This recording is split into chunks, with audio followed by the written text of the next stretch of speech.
Looking good, sweetheart.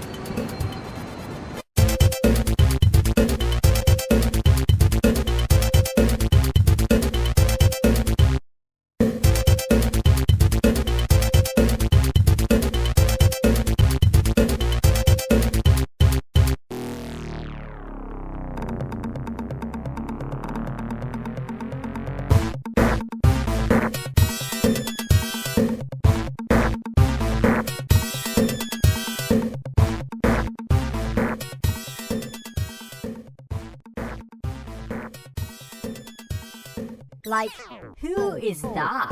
What you want, punk? Yo, this is a private club. Only retro mini consoles worth the retail price are allowed to party with us. Read the label, hombre. I'm the Sega Genesis Mini 2. Like 2? As if. Too bad for you, dude. We already got a Genesis Mini console. Yeah, chump. Nah, man, this is different. Look at his deformed, gimpy little body. He's based on the Sega Genesis Model 2.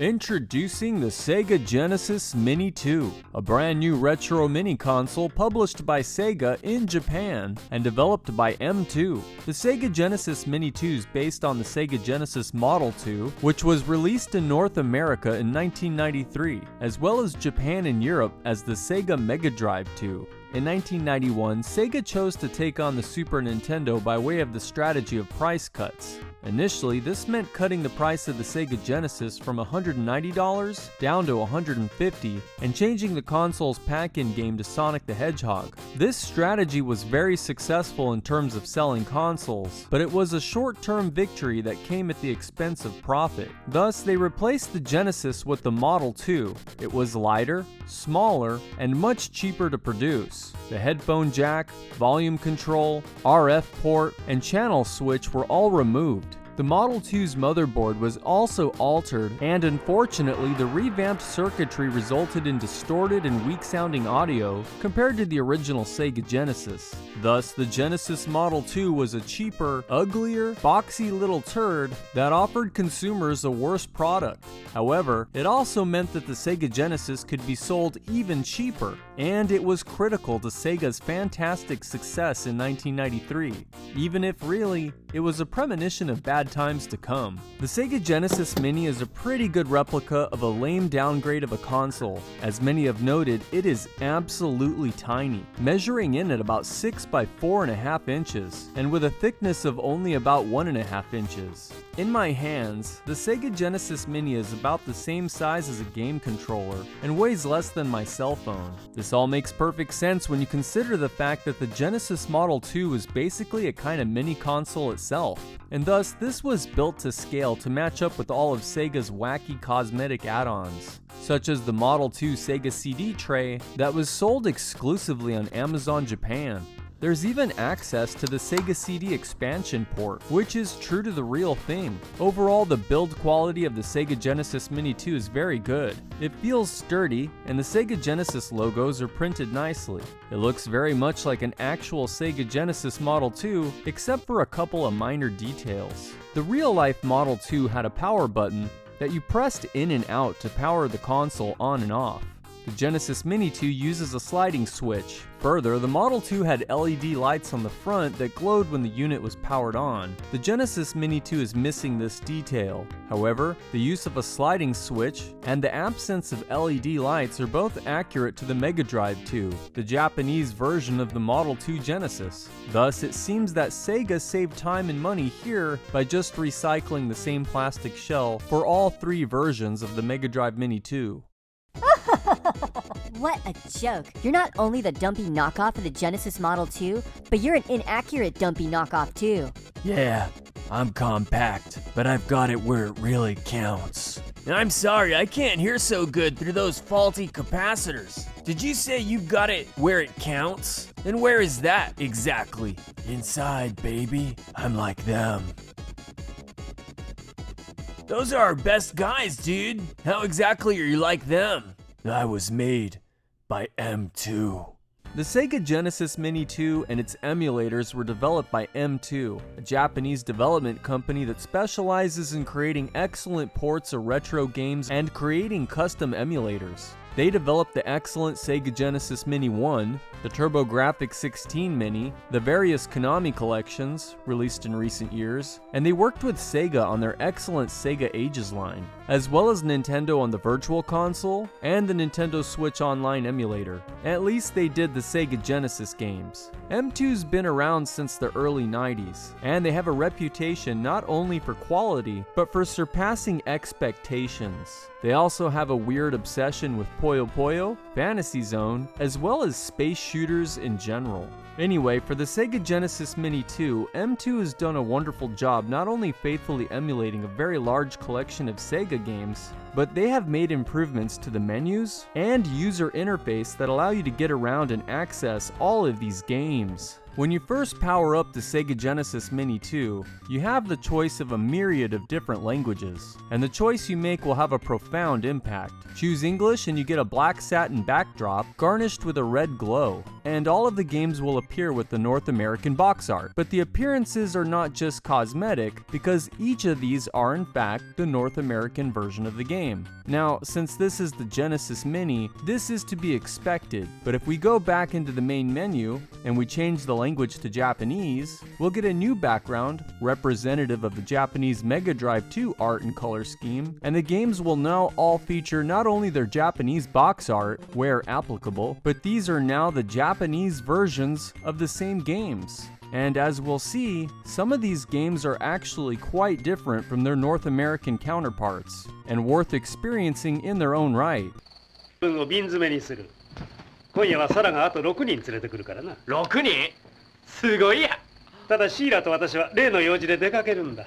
But there's more. Choose a language from PAL territories, and now you also have the European box art and PAL versions of every game for which a PAL version existed. On top of that, there's new background music composed by video game music legend Yuzo Koshiro, which cleverly edits music from various Genesis games, such as Phantasy Star 2 and Shining Force, into a single composition. It hits just the right tone and sets the mood perfectly for a retro gaming session.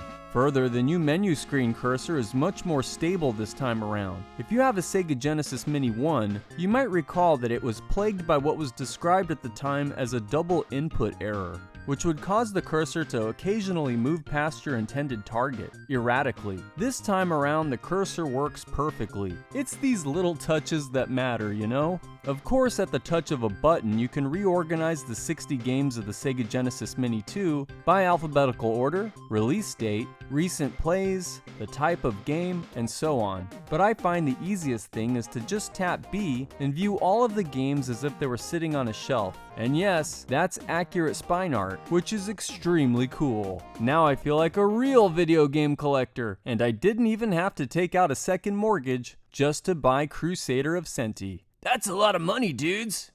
Going through the rest of the settings, we see a README first. This informs me that some of these games can trigger seizures in people who are prone to that. Japanese media has a way of doing that to people. Further, there's a QR code. If you scan it with your smartphone, it takes you to Sega's official link to a website that contains images of the original manuals for every game included on the Sega Genesis Mini 2. This is an okay feature, but I prefer to download instructions manual PDFs at segaretro.org. I assume eventually Sega won't support this website, and it would have been much cooler to be able to access these manuals right off the Sega Genesis Mini 2 hardware. Going through the rest of the main settings, we see languages, which we already covered, and then there's game settings. Here we find that we only have a few screen settings, either pixel perfect, which outputs games at their proper aspect ratio, or widescreen, which will fill out the screen on your HD TV.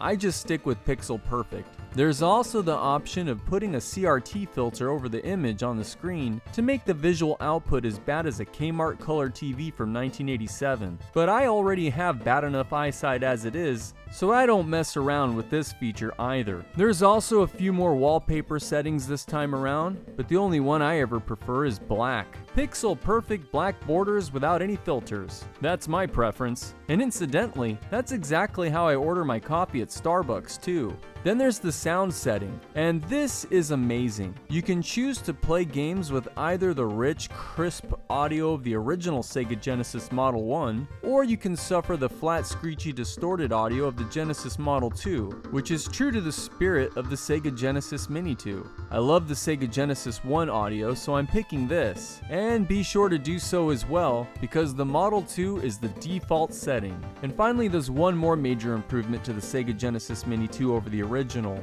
and it's a big one, the mode button setting. But to make sense of this, let's talk about what comes inside the box, including the controller. We'll come back to the mode button setting in a minute. You get the Sega Genesis Mini 2, of course, yet another HDMI cable to hook this up to your modern HD TV, outputting at 720p, a USB cable, and I got a 5-volt power supply that connects to the USB cable, which was a big surprise. Unfortunately, despite coming fully loaded with great 2-player games, the Sega Genesis Mini 2 only comes with one controller, but on the plus side, it is a 6-button controller, and a fairly nice one at that. We've tested it out thoroughly and it's quite comfortable, and just as responsive as it needs to be. It feels sturdy, the D-pad's a little soft for my tastes, but works well, and the buttons pop nicely. It feels a little light, and to be honest, I much prefer my officially sanctioned Retrobit 6-button controller, which is 100% compatible with the Sega Genesis Mini 2, as are the 3-button Sega Genesis Mini controllers and my Astro City Mini controllers. Great job, Sega! The original Sega Genesis Mini came with 2 3-button controllers, which disappointed a lot of people because the 6-button controller was much more comfortable to hold with its smaller, lighter body, and of course it came with an extra row of buttons that added a lot of functionality for more complex games and rendered fighting games like Street Fighter 2 much more playable. In addition to 3 extra action buttons, however, the 6-button controller also comes with a mode button, which back in the day usually did nothing, until now. Going back to the settings, we see the mode button settings. The default setting is quick open, and this is what we want. During gameplay for any of the games on the Sega Genesis Mini 2, at any moment of play, you can access the systems menu by simply pressing the mode button on your 6-button controller. On the pack-in controller, this is a subtle flat clicky shoulder button on the upper right side, but on my Retrobit, it's conveniently located just below the start button, which is a lot better. So tapping the mode button opens up the systems menu, and here you can save your game at one of 4 possible save slots, you can load a previous save, you can reset the game, return to the main menu to either alter the system settings or play a different game, or you can just select resume. But you don't even have to do that, because tapping the mode button conveniently opens and closes the system menu at will, which effectively means it functions like a hard pause button. I can even pause the game during FMV cutscenes, which is great for when you gotta pee, and when you get my age, that's pretty frequently. You can also do this by hitting the reset button built onto the Sega Genesis Mini 2, but there's no reason to do that unless you're just trying to impress your friends. This is a huge improvement over the Sega Genesis Mini 1, which required that you press and hold the start button down for a few seconds to open and close the same system menu, and it was cumbersome and annoying, especially if you kept dying in some tough shooter like Thunder Force, and you just wanted to restart an area without losing a life. Now cheesing games with save states is just a lot more convenient. This is a huge quality of life improvement. However, in the system settings, it is possible to ruin this, if you hate yourself, by making it so that you either have to hold down the mode button or the start button for a few seconds, just like before. I, for one, will never choose to do this. Beyond this, there are some nice credits, which come with some great music, no doubt composed by Yuzo Koshiro. You can see who did what, and that's always nice. Then there's the legal notice, blah blah blah, my immortal soul, yada yada yada. It's just a bunch of fine print. That doesn't matter. Just don't be surprised if some Sega executive tries to show up at your house to harvest a kidney or whatever. Anyway, that's basically it for the Sega Genesis Mini 2 interface and features. It's great! As for the internal hardware of the Sega Genesis Mini 2, it's basically the same cell phone style system on a chip that was used in the original Sega Genesis Mini, only now it's overclocked at 1.5 GHz, features twice as much RAM at 512 megabytes, and like 16 times more memory at 8 GB of flash memory. And it's mainly this extra flash memory coupled with shipping and handling that's made the Sega Genesis Mini 2 cost so much more than its predecessor. in spite of the fact that it only comes with one controller, but more on that later.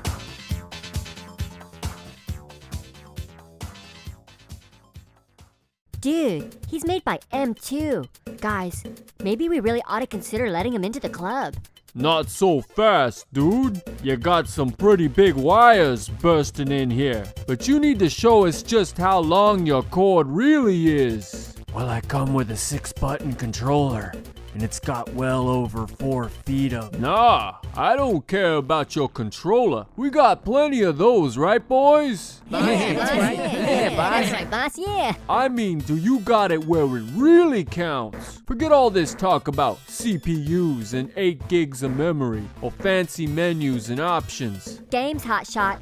He wants to know if you have any games. And you better not be one of those disgusting hack consoles, dude. We got a pile of those virus-ridden bastards out back. Half of them are bricked, and the other half have so many glitches and memory corruption issues that they had to be dealt with. The old-fashioned way. Well, I've got 61 games, all official and emulated by M2.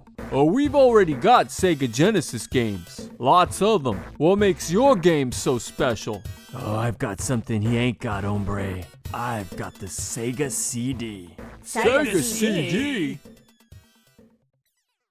The Sega Genesis Mini 2 comes with 60 games. And what a list of games it is, because not only does it come with some very unique, very tasteful deep cuts like Herzog Zwei and Alien Soldier, but there's also a few brand new Genesis games on here and a number of games which have been altered or enhanced by M2. But most notably, the Sega Genesis Mini 2 comes with 12 Sega CD games, which explains why the flash memory on this device had to be expanded all the way up to 8 gigabytes. The Sega CD was released in North America the fall of 1992, and it was a CD-ROM based add-on to the Sega Genesis that promised to take gamers to the next level. Several years before the release of the Sega Saturn or the PlayStation, it was the second CD-based console ever made, and it was, for many, the first CD-ROM drive they ever owned. It housed its own Motorola 68000 CPU and endowed the Sega Genesis with some truly incredible looking sprite scaling and rotation capabilities that were a generation ahead of their time.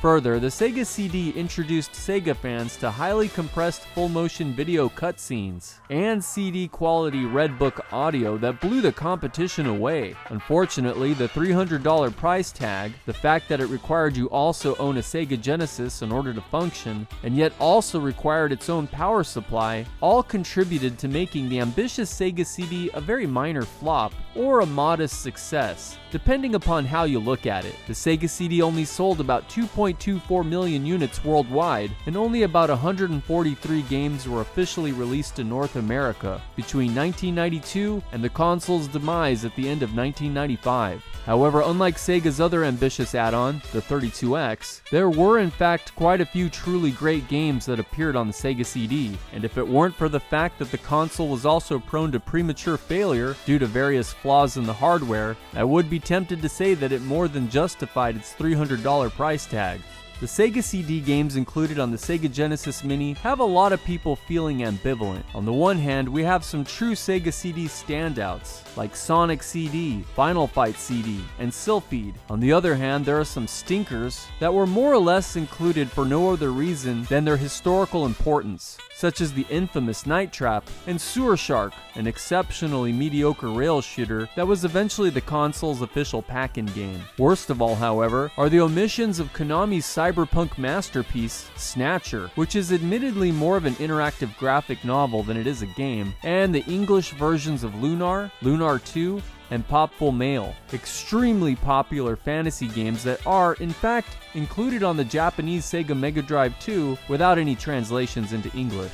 Lunar in particular wasn't just popular, but for many it's the greatest Sega CD game of all time. Unfortunately, Lunar, Lunar 2, and Popful Mail were all translated, localized, and published by Working Designs in North America, and despite efforts on the part of Sega to get the rights to the English versions of these games, Victor Ireland, the founder of Working Designs, and the intellectual property owner of the English versions of the games, was unwilling to cut a deal. Thus, instead, the Sega Genesis Mini 2 comes with with not one, but two different versions of Echo the Dolphin for the Sega CD. Now that's a load of tuna. However, despite the lack of Snatcher, the Lunar games, and even Sonic 3 for some reason, the Sega Genesis Mini 2, at 61 total titles, manages to pack quite a punch. This is an exceptional list of games, one of the best ever put together for a mini console, and as I've said, there are even a few brand new titles that are exclusive. But it would take too long to cover all 61 games and do them any justice. So instead, let's go over 24 of the games that I think are most noteworthy or are the best overall, starting right now.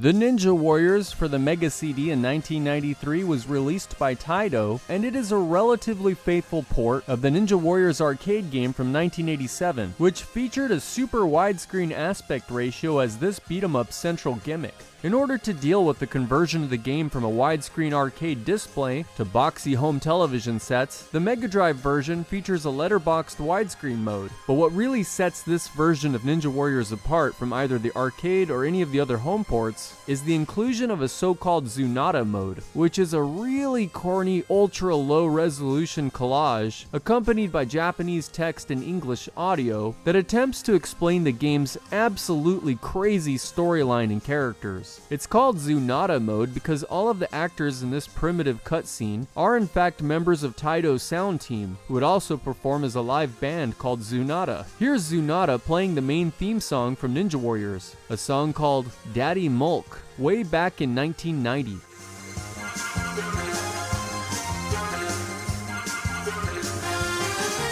Zuntata also provides an all-new arranged soundtrack which can be selected in the options menu, and this ensures that the Mega CD version of the game has the best version of the soundtrack by far, including new exclusive songs. But in every other way, the Ninja Warriors for the Mega CD proves to be an outstanding port. While the graphics are nowhere near as colorful or detailed as the arcade game, and the aspect ratio is zoomed way in, and the frames of animation are fewer, this still looks pretty good for a Mega Drive game. I mean, not by 1993 standards, but if this were a launch title, maybe. Gameplay in the Ninja Warriors is simple but fun. You're a killer Terminator ninja robot that's on a mission to kill the President of the United States of America. Huh? And all the US soldiers that get in your way. What? There's a reason for this, and it has something to do with a revolution. So I guess these are some kind of freedom-fighting robots who have to stop a dystopian future world president that's taken over the country by way of a military dictatorship. Unfortunately, to get to the president, you'll have to slowly walk and awkwardly robot stomp through 6 levels, slashing your way through endless hordes of American soldiers, ninjas, hunchbacks, bats, and big beefy dudes clad all in leather who swing their massive balls. What can I say? Japan is weird. Gameplay in this home port is simple and repetitive, especially without the full widescreen presentation of the arcade game. However, Ninja Warriors offers 2-player simultaneous co-op gameplay, and that's always a big bonus. My favorite aspect of this game, however, is how your characters will visibly take damage, gradually unveiling the secret reality of your robot soul within. Ninja Warriors on the Mega CD isn't great, but it's the best port of a pretty weird arcade beat-em-up anyway.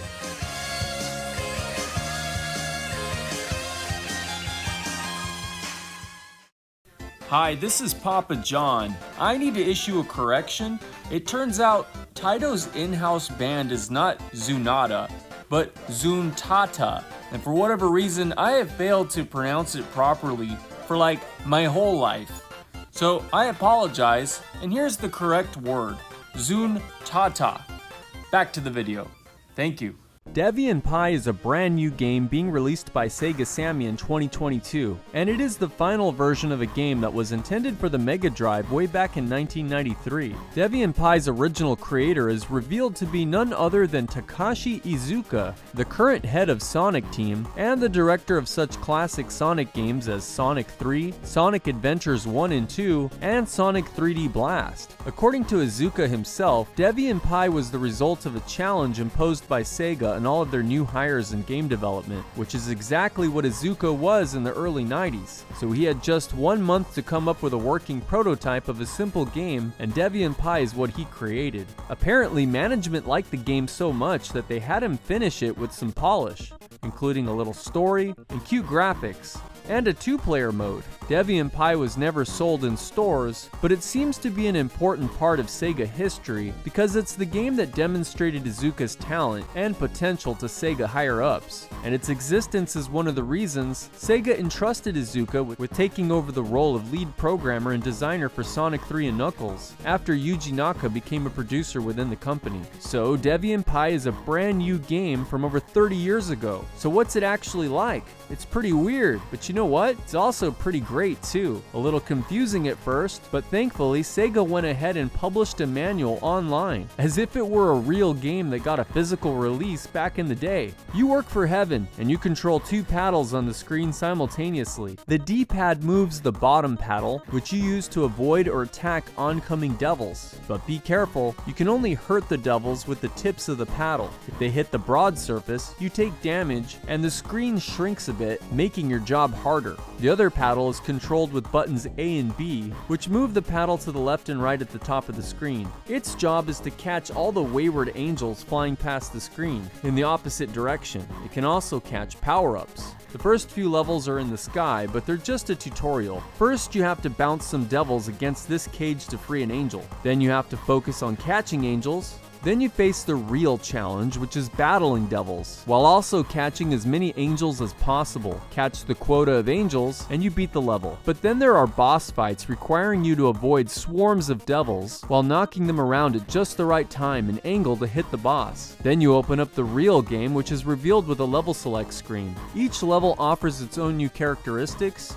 music, environmental challenges, and boss fights. Devi and Pi looks like a simple, cute bonus feature, but it's seriously a complete and full-blown game experience, with tons of cute touches, great graphics and sound, and lots of power-ups. 2-player mode is also a ton of fun. Don't be too quick to dismiss Devi and Pi. It might turn out to be one of the most fun games on the Sega Genesis Mini 2. Will Sega release an official cartridge? You have to love the fact that in the online manual, they included an elaborate graphic with Sonic the Hedgehog on how to care for your Genesis cartridges. Now how's that for attention to detail?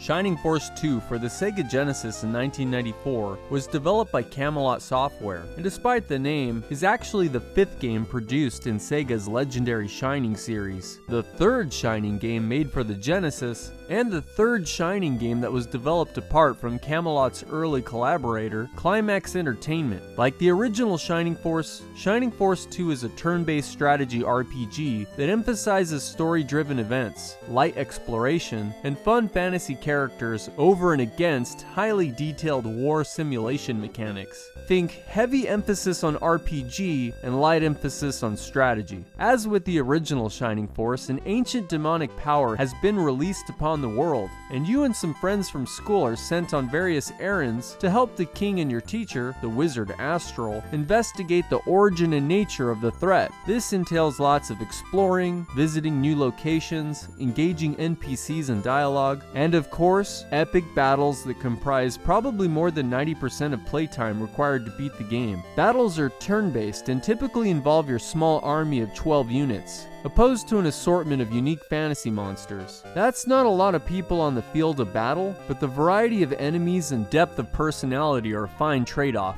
You take turns against the enemy moving your units, and the class of your unit determines your best and worst options. Archers are weaker but have great range and are strong against flying foes. Warriors are slow, but provide a great line of defense for vulnerable magic users, who can unleash devastating elemental powers upon multiple targets. As with the original Shining Force, a large factor in this game's appeal are the gorgeous battle and magic animations for each and every character in the game. The attention to detail would have really waxed Walt Disney's whiskers, if you know what I mean. After a few battles and some cutscenes with dialogue, you and your band of friends are promoted to become Warriors of Light, entrusted with saving the entire world, the Shining Force. As with previous games in the series, this will mean traveling far and wide and engaging increasingly powerful monsters, all while you continue to gain experience points and gold that will allow you to maximize the strength of the Shining Force, learn new moves, and even customize your preferred battle strategies, build upon your favorite units.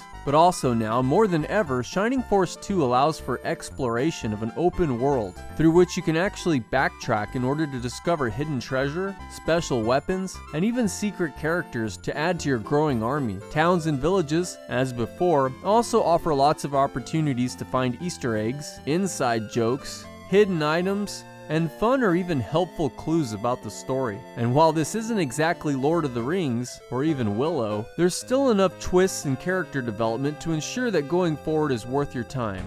But above all else, the numerous tactical battles are always a fun challenge. Shining Force 2 is, for many, one of the best games ever made for the Sega Genesis, and is arguably the single best game in the entire Shining series. I think I might have to agree with that sentiment. Shining Force 2 is a really great game.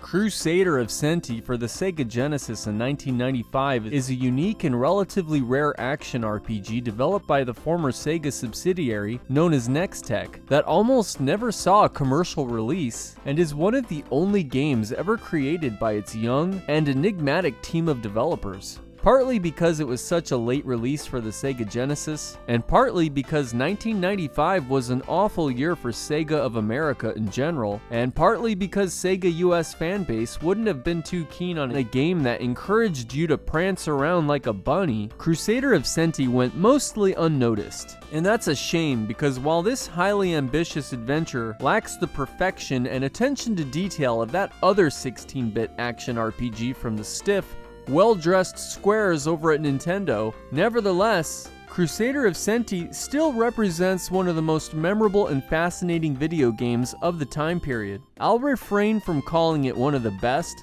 That's not quite what we're dealing with here, but suffice to say, it's very interesting. The lead game designers for Crusader of Centy, known as Shin Soseiki Ragnosenti in Japan and Soleil in PAL territories, were a mysterious young woman named Yayoi Onda, whose one game credit after this was the Linkle Liver Story, another very odd action RPG for the Saturn, and Toshio Toyota, a former member of Telenet Japan's Wolf Team, and the lead programmer on such notable Mega Drive titles such as Ranger X and Granada. But just like Yayoi Onda, his final game credit, as far as I can tell, was also the Linkle Liver Story for the Sega Saturn in 1996. That's very odd. And so is Crusader of Centy. Superficially, yes, it looks and plays like a clunkier version of The Link to the Past, with occasionally spotty hit detection, but not all is as it seems. And soon your humdrum cliche-ridden quest to vanquish monsters is turned on its head as your protagonist, inappropriately enough his name is Corona, gains the power to talk to animals and creatures, while his ability to understand other humans is stripped away. This, however, allows Corona to meet a wide variety of animal friends who will join him on his quest to uncover the truth about the endless violent conflict between the humans of Soleil and the monsters forced to retreat into the shadows. Up to 2 animal friends can be equipped at a time, and frequently they endow Corona with new powers and abilities. The cheetah, for instance, makes you faster.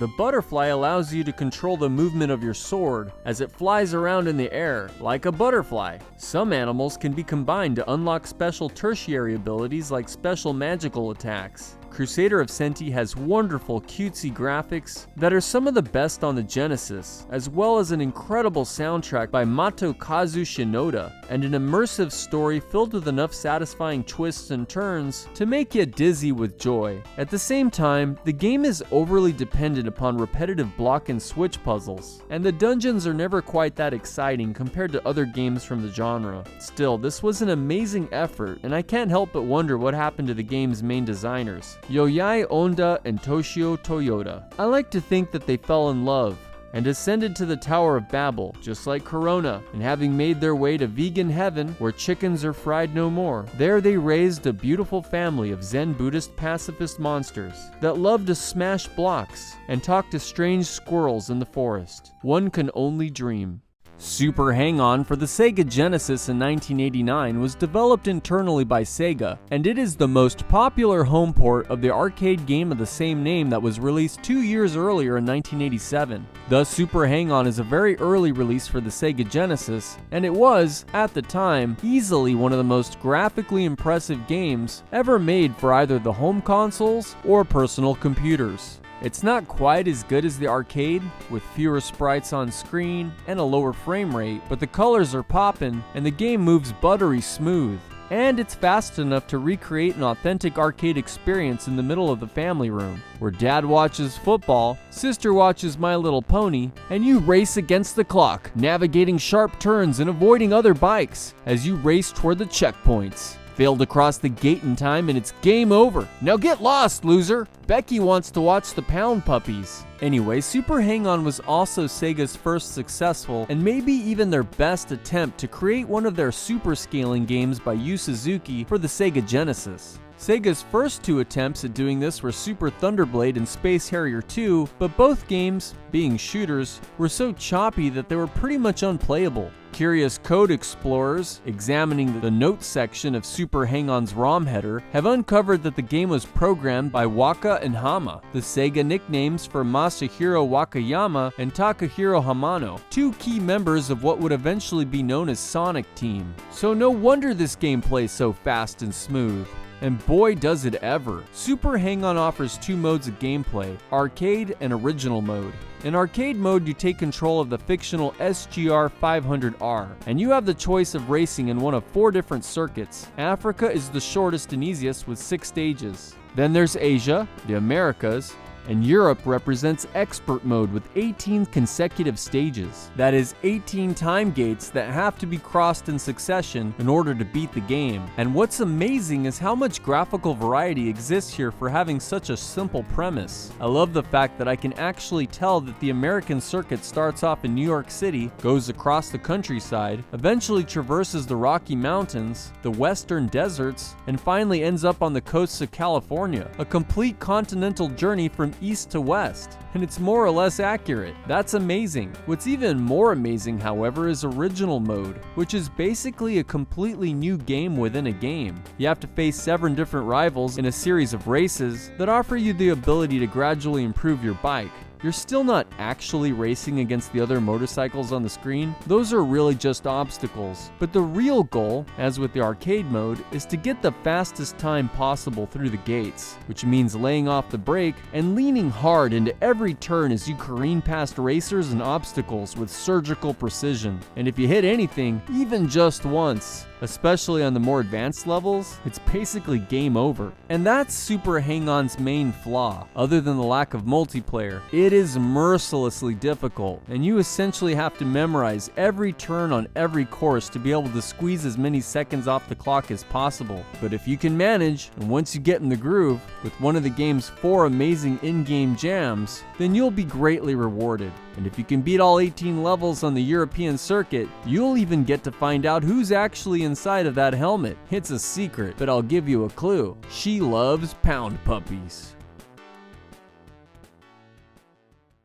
Rolling Thunder 2 for the Sega Genesis in 1991 was developed and released by Namco, and it is an enhanced port of the Rolling Thunder 2 arcade game. That is, while the arcade version has slightly better graphics and sound, the Sega Genesis version contains quite a bit more content in the form of additional levels, enemies, boss fights, and even cutscenes. The differences are so substantial that I'm inclined to call the Genesis port the definitive version of the game. It's no wonder I never saw an actual Rolling Thunder 2 arcade cabinet in the wild when it was so outclassed by the home version.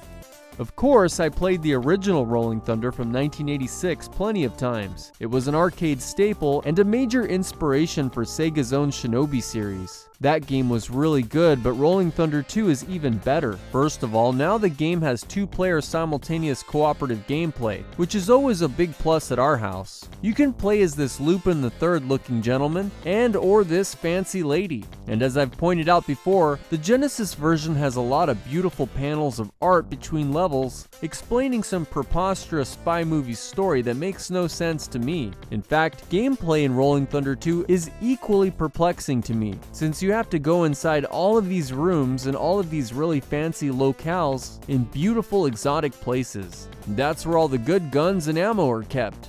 So in order to both make sense of and better enjoy this room going into mechanic, I have decided to pretend that this is not a game about two spies, but rather a game about a hotel porter and a housekeeper who travel to various 5-star hotels throughout the world, ensuring that the beds are made and towels freshly stacked, and all within the time limit. Thus now I feel motivated to constantly have to enter into all 50 doors of every level, because doing so ensures that I provide the best possible customer service. But watch out, rambunctious guests and their silly pets have decided that they want to play water gun and water balloon fights. So unless you play back and nail each and every one of them between room servicing jobs, then you risk the agonizing feeling of not providing the best world-class service. Oh, just look how much that pains him. And her too. She is so disappointed in herself. The first level is a seaside hotel in Miami. You gotta service every room and play with every guest, but someone parked a truck in the way. Level 2 is a Caribbean villa, complete with playful cats. Level 3 is a hotel in Mexico City, and as you move further in, you can see that it's still being renovated. Look, Namco even included that new Star Wars hotel at Disneyland. Rolling Thunder 2 is a challenging but fair game with a really handy password system, beautiful graphics that are reminiscent of the city pop vibe, and a fun bumping soundtrack that's, appropriately enough, produced by the game's own band that you can watch during a sound test. Namco made a few really unique games for the Genesis, and Rolling Thunder 2 is a really good one. Night Trap for the Sega CD in 1992 was originally developed by Digital Pictures in 1986 for another video game console called the Control Vision, sometimes referred to as the Nemo.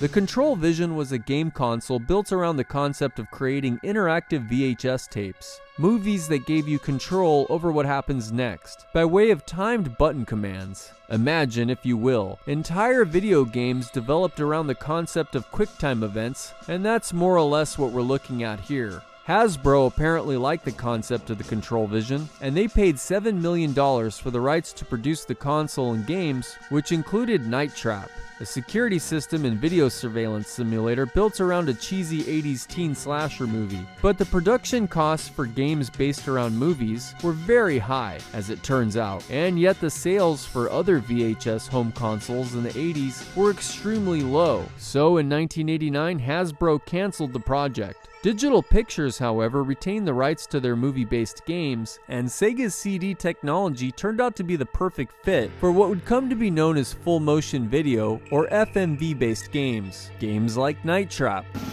You're wasting time. Get over there now! Looks like you're not up to this mission. Breaking contact.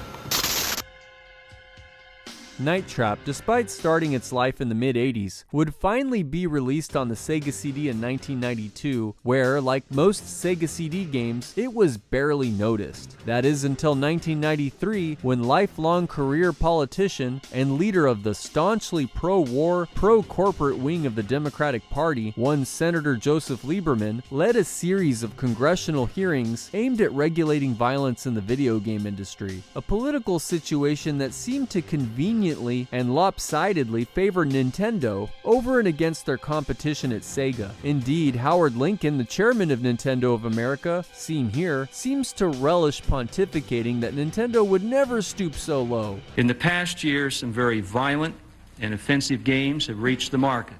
And of course, I'm speaking about Mortal Kombat and Night Trap. And let me say that for the record, I want to state that Night Trap will never appear on a Nintendo system.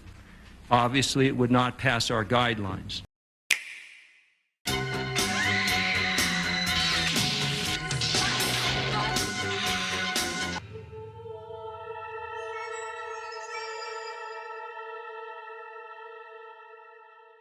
This game, which as you've indicated, promotes violence against women, simply has no place in our society.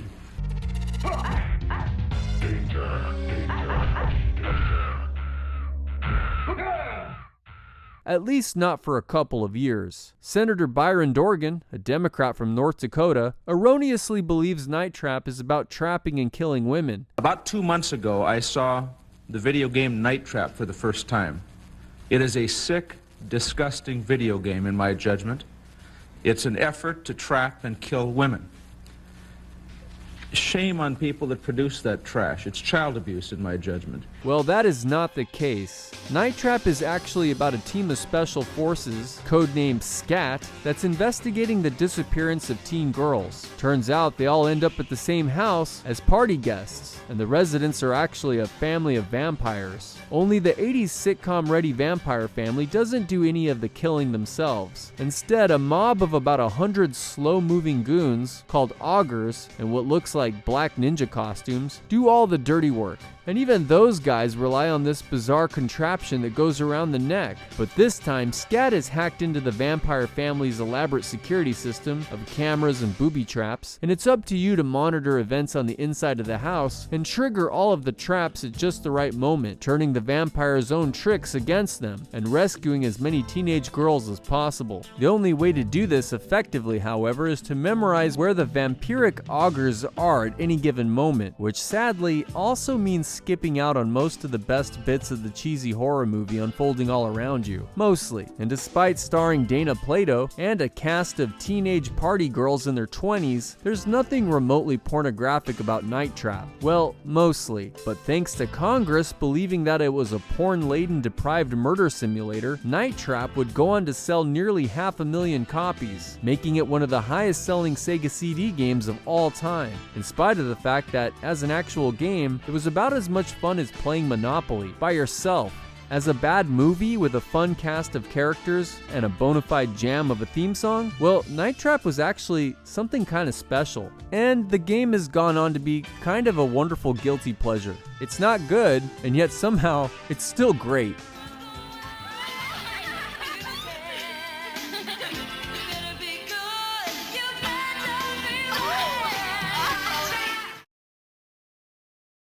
Fantasy Zone for the Sega Genesis Mini 2 is a brand new Sega Genesis game made for a commercial release in 2022 by M2, the Japanese kings of porting games from the 80s and 90s for contemporary hardware. M2 did a similar trick on the original Sega Genesis Mini back in 2019 when they released a brand new home port of Darius, an arcade shooter that was never released on the Genesis. New games for old consoles are an amazing idea for these retro mini consoles, like the time Nintendo decided to finally released Star Fox 2 on the SNES Classic. Well, M2 also did the TurboGrafx 16 and PC Engine Mini for Konami, and they also put some interesting bonus content on that device, including an original enhanced version of Fantasy Zone that was described as being near arcade. Comparing that TurboGrafx 16 port made by M2 and this new Fantasy Zone for the Sega Genesis Mini 2, I can't help but notice that, to my eyes, they are very close to being the same. Maybe not quite exactly 100%, but pretty damn close to being the exact same thing.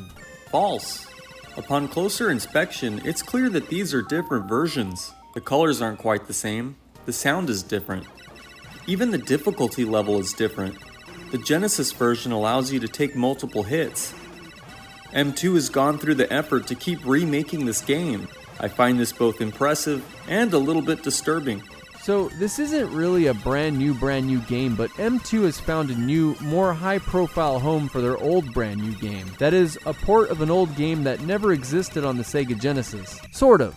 There was in fact a version of Fantasy Zone on the Mega Drive in Japan and Europe that was oddly enough made by Sunsoft called Super Fantasy Zone, but the truth is that it played more like a completely new entry in the series and was a very different game from the original arcade title. The original Fantasy Zone was released to arcades in Japan in 1986, where it was a monumental success for Sega, kicking off the Q-em-up subgenre and producing numerous ports, sequels, and copycats, whilst also influencing an entire movement within contemporary art. I think that Takashi Murakami owes this game a debt of gratitude. However, Fantasy Zone was more famous in the West as a really great game for the Sega Master System, a game that isn't quite a port insofar as it was developed at the same time and in conjunction with the arcade game, with overlap and cooperation between the arcade and Master System development teams. Fantasy Zone is a very colorful side-scrolling shooter that allows your sentient little spaceship, the famous Opa Opa, to scroll in both directions. Levels wrap around in an endless loop,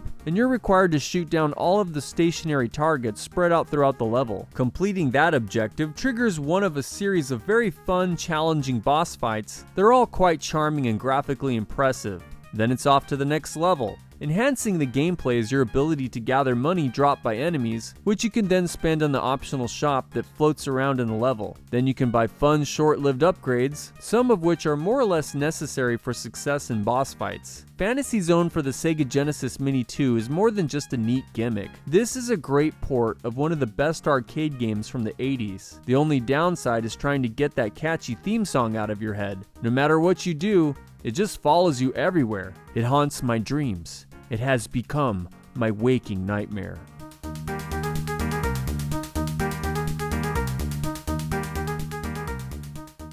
Truxton for the Sega Genesis in 1989 was developed by Toaplan, and it is a widely celebrated home port of Toaplan's arcade classic Tatsujin. If you're a big fan of shooters or shmups, as some people call them, then you are also most likely a big fan of Toaplan. If Taito and Namco were the Elvis Presley and the Beatles of the shooter genre, with games like the original Space Invaders and the Galaxian series, then Toaplan was something like the Rolling Stones. Louder, harder, and very frequently, much more intoxicated. Toaplan also helped refine the shooter into the pattern recognition games that they would all eventually evolve into. And just like heavy metal and punk owe the Rolling Stones everything, fans of bullet hell games owe a debt of gratitude to Toaplan. But of all of Toaplan's many great games, Tatsujin is by far my favorite. And perhaps for nostalgic reasons, or because I love the Sega Genesis sound chip so much, Truxton is my favorite version of the game, with fast, challenging gameplay that, like a great piece of music, is difficult to learn but always rewarding to play. Truxton is an aesthetic masterpiece. Some people will point out that Truxton's black, blue-tinted space background is too bland, or that the music plays too fast on the Sega Genesis, but I actually really appreciate the simplicity of the background,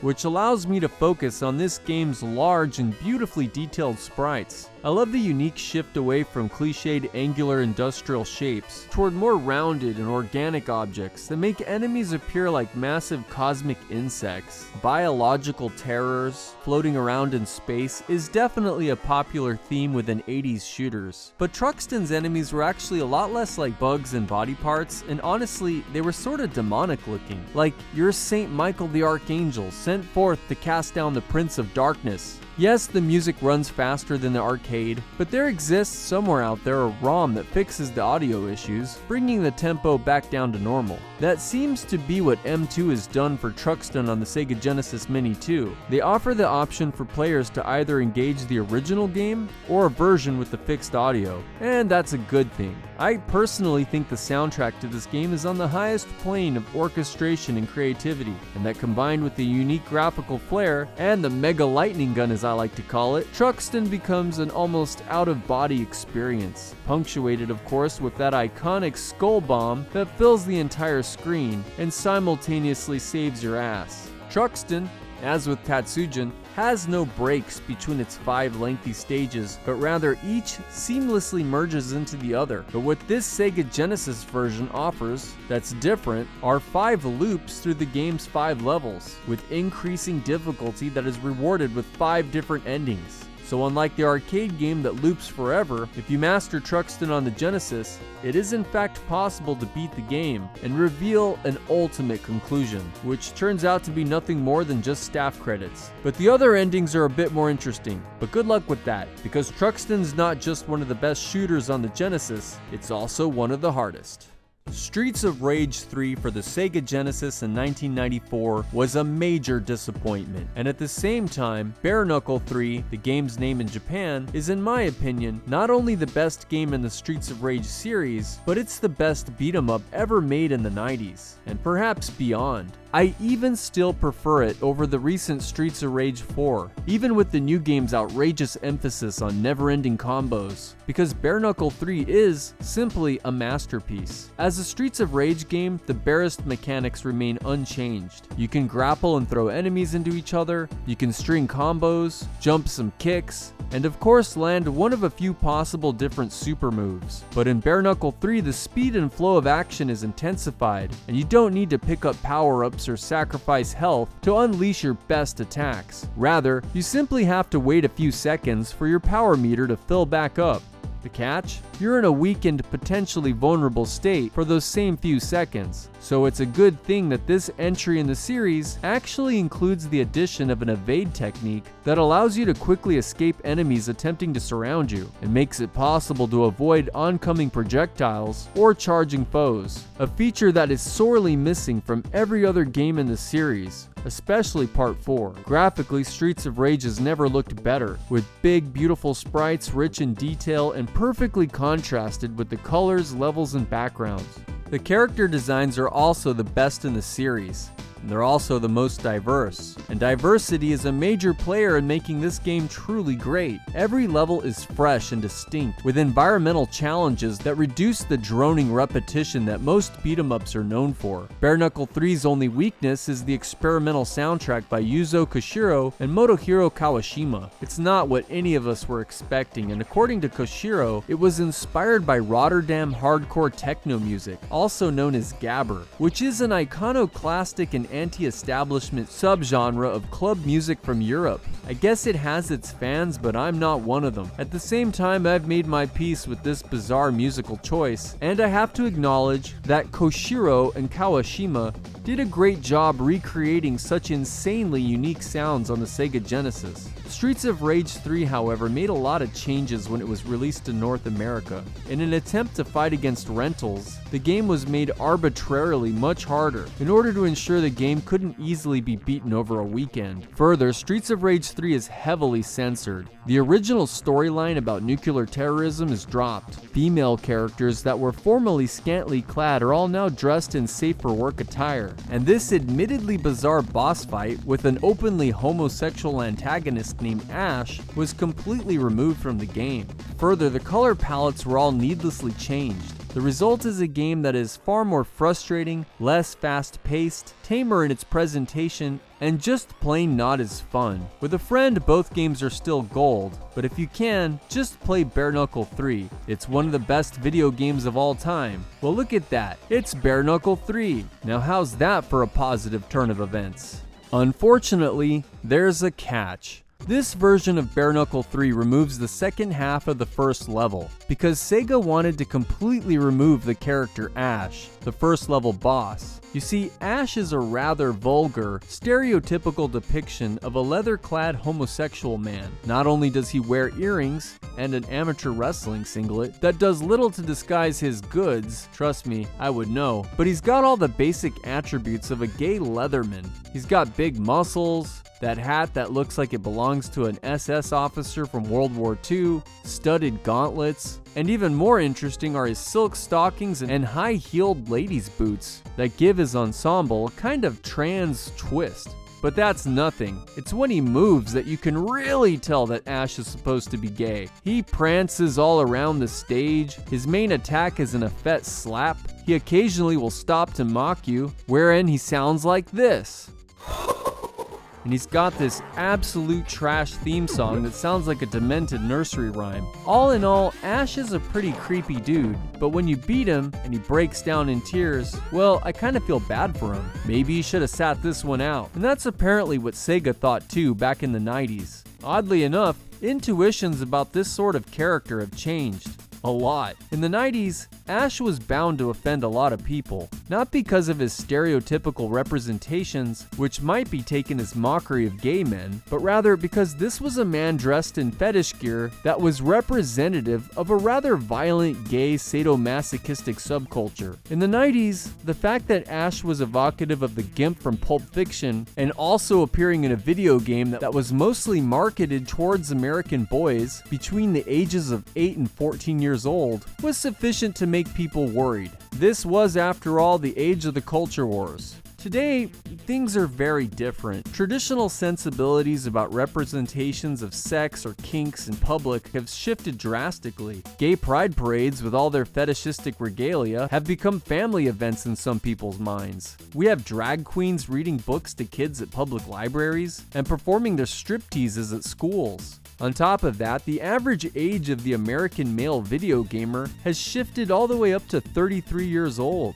The average age of people buying a Sega Genesis Mini 2 is probably closer to 40. So what gives? Why on earth would Sega choose to censor this now? The answer is probably that Sega's afraid that Ash could be taken as insensitive to gay people. Today, the most common reaction to Ash isn't that he's a big creepy sexual deviant that got placed into a video game for kids by naive Japanese game developers that weren't aware of the deeper implications surrounding a leather-clad gay antagonist, but rather it seems to be complete and total indifference. Maybe some mild amusement about Ash's bizarre character animations, but other than that, he's just a bizarre choice for a level 1 stage boss. Is he any more weird than the fighting kangaroo on the subsequent stage? Or the fire juggler from Streets of Rage 2? As far as I'm concerned, these all comprise a realistic visit to downtown Portland, Oregon. Ash fits the Streets of Rage motif of violent urban decay perfectly, but Sega, being in Japan, apparently can't be sure, and they've chosen to censor their uncensored version of the game, which is a terrible shame. It doesn't quite ruin Bare Knuckle 3, but we're talking about the loss of half of an entire level, and that's just not what we're expecting when we buy stuff like this. We want authentic representation of the past in all of its imperfections, even when, to be honest, it was kinda lame. Because let's be real, no one really liked this character being in the game in the first place, but we still want this game,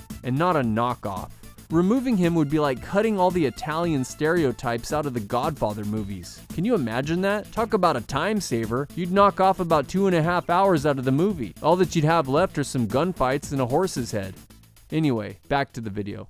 Elemental Master for the Sega Genesis in 1993 was released by Renovation, but the game was originally put out by Technosoft in Japan way back in 1990. And it's a shame that Genesis owners had to wait so long, because Elemental Master is one of the best vertical scrolling shooters on the Genesis, and easily the most unique and original. While most shmups of the time featured little space vehicles or some kind of attack helicopter, Elemental Master puts you in control of a little dude with a big old cape and tons of crazy magical powers. And unlike all those traditional attack vehicles that dominate the scene, this little dude has the unparalleled dexterity of a paranoid person hopped up on pharmaceuticals. And he can spin around and rapidly shoot everything behind him in what appears to be a single frame of animation. Without verifying the situation, this dude is BAM! Instantly killing everything that creeps on him. It could have been someone just coming to ask for directions. And blammo! No directions today, buddy. You have to respect that level of decisiveness and absolute focus on the task at hand,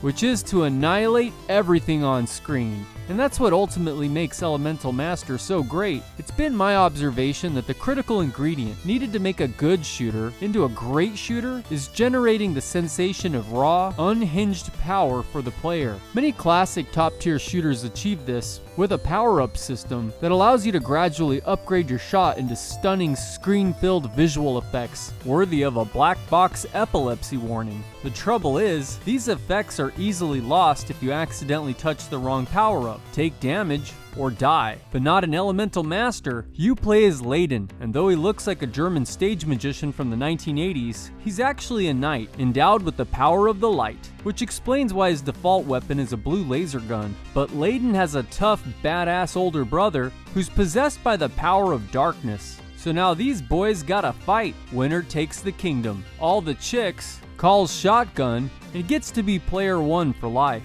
The stakes have never been higher, but as it is with most older brothers, he will most likely and mercilessly whoop you up and down the block with ease. So you need to get the power of the 4 scientifically inaccurate elements: wind, water, earth, and fire.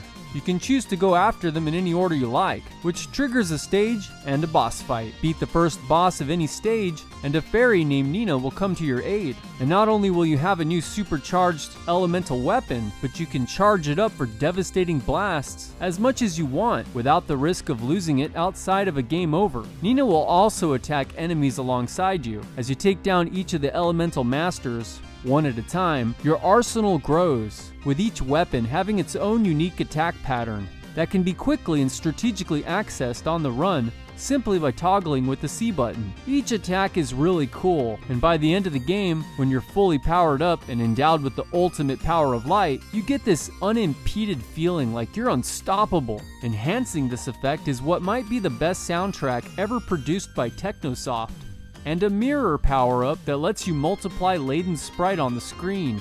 It's epic, and it even contains a simple and satisfying in-game narrative. Elemental Master is an elemental masterpiece, the greatest of the so-called hidden gems on the Sega Genesis.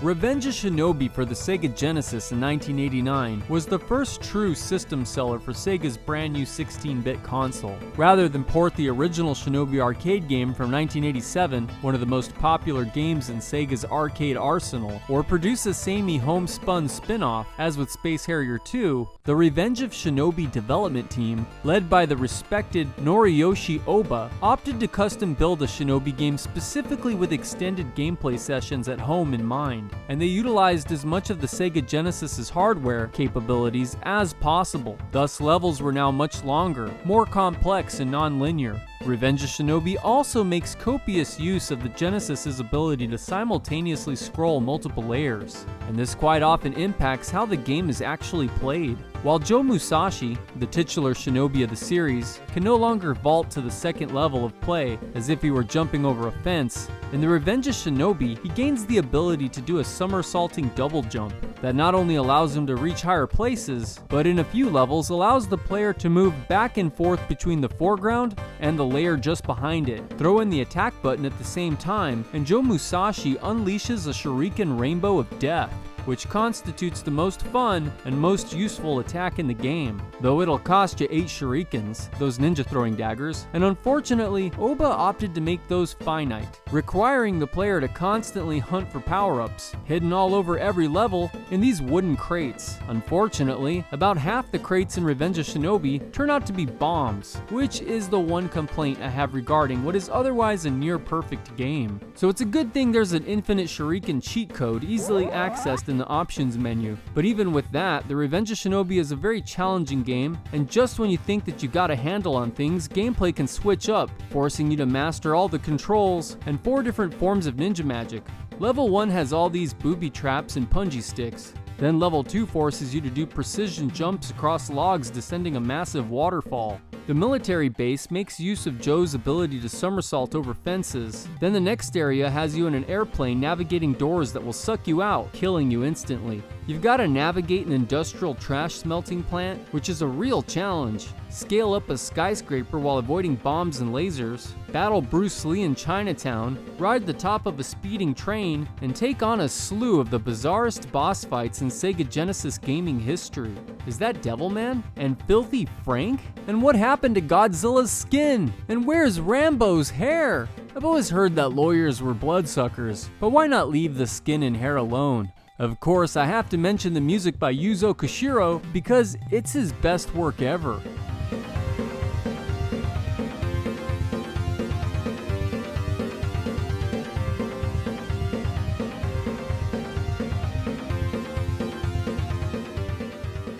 The Revenge of Shinobi is one of the greatest Sega Genesis games of all time, and my personal favorite action-based game on the console. What an absolute masterpiece. Silpheed for the Sega CD in 1993 was produced by Game Arts in Japan and published by Sega of America, and it's most famous for being an early example of the potential of 3D polygonal graphics, and it was and is often compared to Nintendo's Super FX-powered Star Fox, which was released the same year, and featured a superficially similar minimalist 3D art style. But in reality, these games have little in common. Star Fox for the SNES is an on-rails shooter utilizing true 3D environments, whereas Silpheed is actually a classic 2D vertical scrolling shooter that cleverly utilizes the Sega CD's potential to play full motion video. Thus, all of the amazing 3D environments and obstacles throughout Silpheed are actually all part of the background layer, and invisible hitboxes were simply placed over the background in perfect synchronization with the visuals. My favorite example of this are the giant 3D meteors that come careening toward you in level 2. They've been animated to appear as if the Sega CD is rendering massive asteroids in real time, and a few have been programmed to smash you if you fail to avoid the invisible hitboxes associated with them. But it's all just a clever trick. These kinds of full-blown 3D environments were still in the future, as far as home consoles were concerned. With this innovative feature, Silpheed is the most unique and possibly the most enjoyable 2D shooter on the Sega CD, despite the fact that a 2D shooter is all it really is. In fact, Silpheed is a remake of an old PC-88 game from 1986 that made use of a forced perspective to create a similar illusion of 3D gameplay. Both versions of Silpheed were the brainchild of Game Art's co-founder, Takeshi Miyagi, whose other game credits include such amazing geeky delights as Lunar, Gun Griffin, and the Grandia series. All highly memorable and delightfully imaginative games, and Silpheed is no less imaginative. While the first level is more or less a traditional introduction, each subsequent level introduces all sorts of exciting new challenges. In addition to the ability to select from an assortment of primary and secondary weapons, if you manage to score enough points, that is. Level 2 is an asteroid field, and as is tradition with many shooters, Level 3 is a giant spaceship.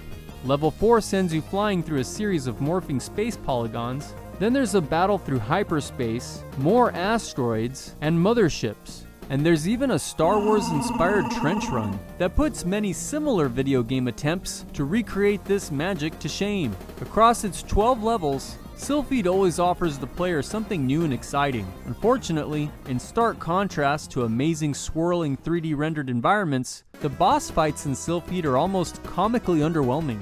Look at the size of that thing! Yes, look at the size of it indeed.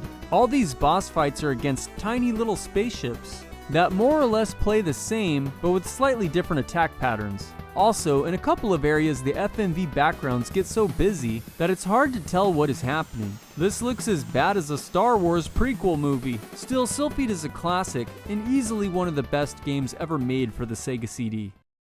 Super Street Fighter II for the Sega Genesis in 1994 is the quasi-sequel to the original Street Fighter II, The World Warrior, which really needs no introduction. When it hit arcades in 1991, Street Fighter II was an event of monumental importance, simultaneously saving the languishing arcade industry and catapulting the one-on-one 2D fighting game to the top of the video game hierarchy. Soon after Capcom's masterpiece took off, virtually every single major game developer the world over stopped in their tracks and frantically raced to get out the next big fighting hit. And Capcom, not one to rest on their laurels, at least not back then, joined the fray, producing multiple iterations of Street Fighter II, each which came with its own new special features. In all, there were a ridiculous 5 different versions of Street Fighter II, released over a period of roughly 4 years. When the Super Nintendo was released in 1991, one of the console's greatest strengths was Capcom's special relationship with Nintendo, and as a consequence, the Super Nintendo received an exclusive port of Street Fighter II in 1992 that was the envy of every Genesis owner. However, Capcom was able to get around their exclusivity deal with Nintendo, and they released an arguably even better port of their updated Street Fighter II Championship Edition for the Sega Genesis in 1993. Coinciding with this event, Sega also released their new 6-button controller, which would change how Sega games were played for years to come. Many of us were surprised to see Super Street Fighter II released simultaneously for both the Super Nintendo and Sega Genesis the following year. Now the two games were extremely similar to each other. Super Street Fighter II is the largest Genesis game ever made, weighing in at an incredible 40 megs. Not only did the game include 4 new characters, Cammy, Fei Long, T-Hawk, and DJ, bringing the roster up to 16 playable fighters, each with their own new stages and theme songs, but Super Street Fighter II also included a wide array of new moves and refined combos. Notable are Ken's new Flaming Dragon Punch, Ryu's Flaming Fireball, and Chun-Li also now has a nifty projectile. Just to name a few, but also there were now many more voice samples in the game. The only issue is the fact that on the Genesis, they all sound awful.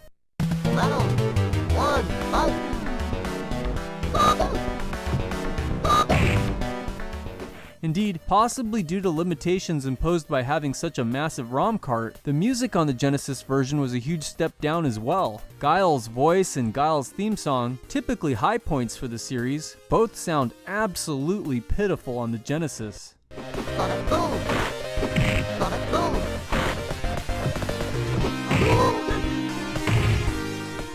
Making matters worse was the fact that this brand new version of the game cost more than $70 at retail. On the other hand, Super Street Fighter II for the Genesis had it where it counted most, with ultra tight and fast, buttery smooth gameplay that brought the arcade experience into the living room, though admittedly with small sprites and washed out colors. But with the new characters, new moves, refined gameplay, better combos, and many new and fun game modes including tournaments and group battle, Super Street Fighter II is arguably the single best fighting game ever made for the Sega Genesis, if only the music and sound effects were as good as everything else.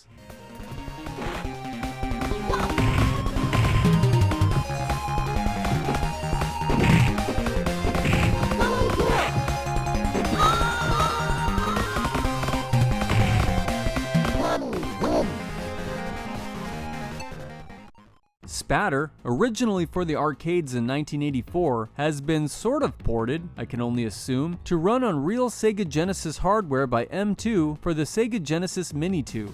But since I am not at all familiar with the arcade game, I can't really say much about how accurate this version of Spatter is to the original. To me, Spatter plays a lot like an overhead version of Sega's classic Flicky, thus it should come as no surprise to find out that both Flicky and Spatter were designed by Yoshiko Kawasaki, who would also design Ninja Princess, which is a game that I absolutely love. So Spatter ought to be great, and it kind of is. You play as this little Chow-like character riding around on a tricycle as you attempt to gather up all the bouquets of flowers scattered all over the road. But you've got to watch out because these evil birds, maybe even flickies, riding go-karts are trying to run you over. You can run away or evade them by bouncing on the cartoonishly rubbery fence. If you can catch these guys on the other side of the fence at just the right moment, you can knock them out. Until now, I've never played Spatter. I've never even heard of it. But just like its cousin Flicky, which has an almost identical soundtrack and sound effects, Spatter is a lot of fun, though I can't say that I'd want to winter on it.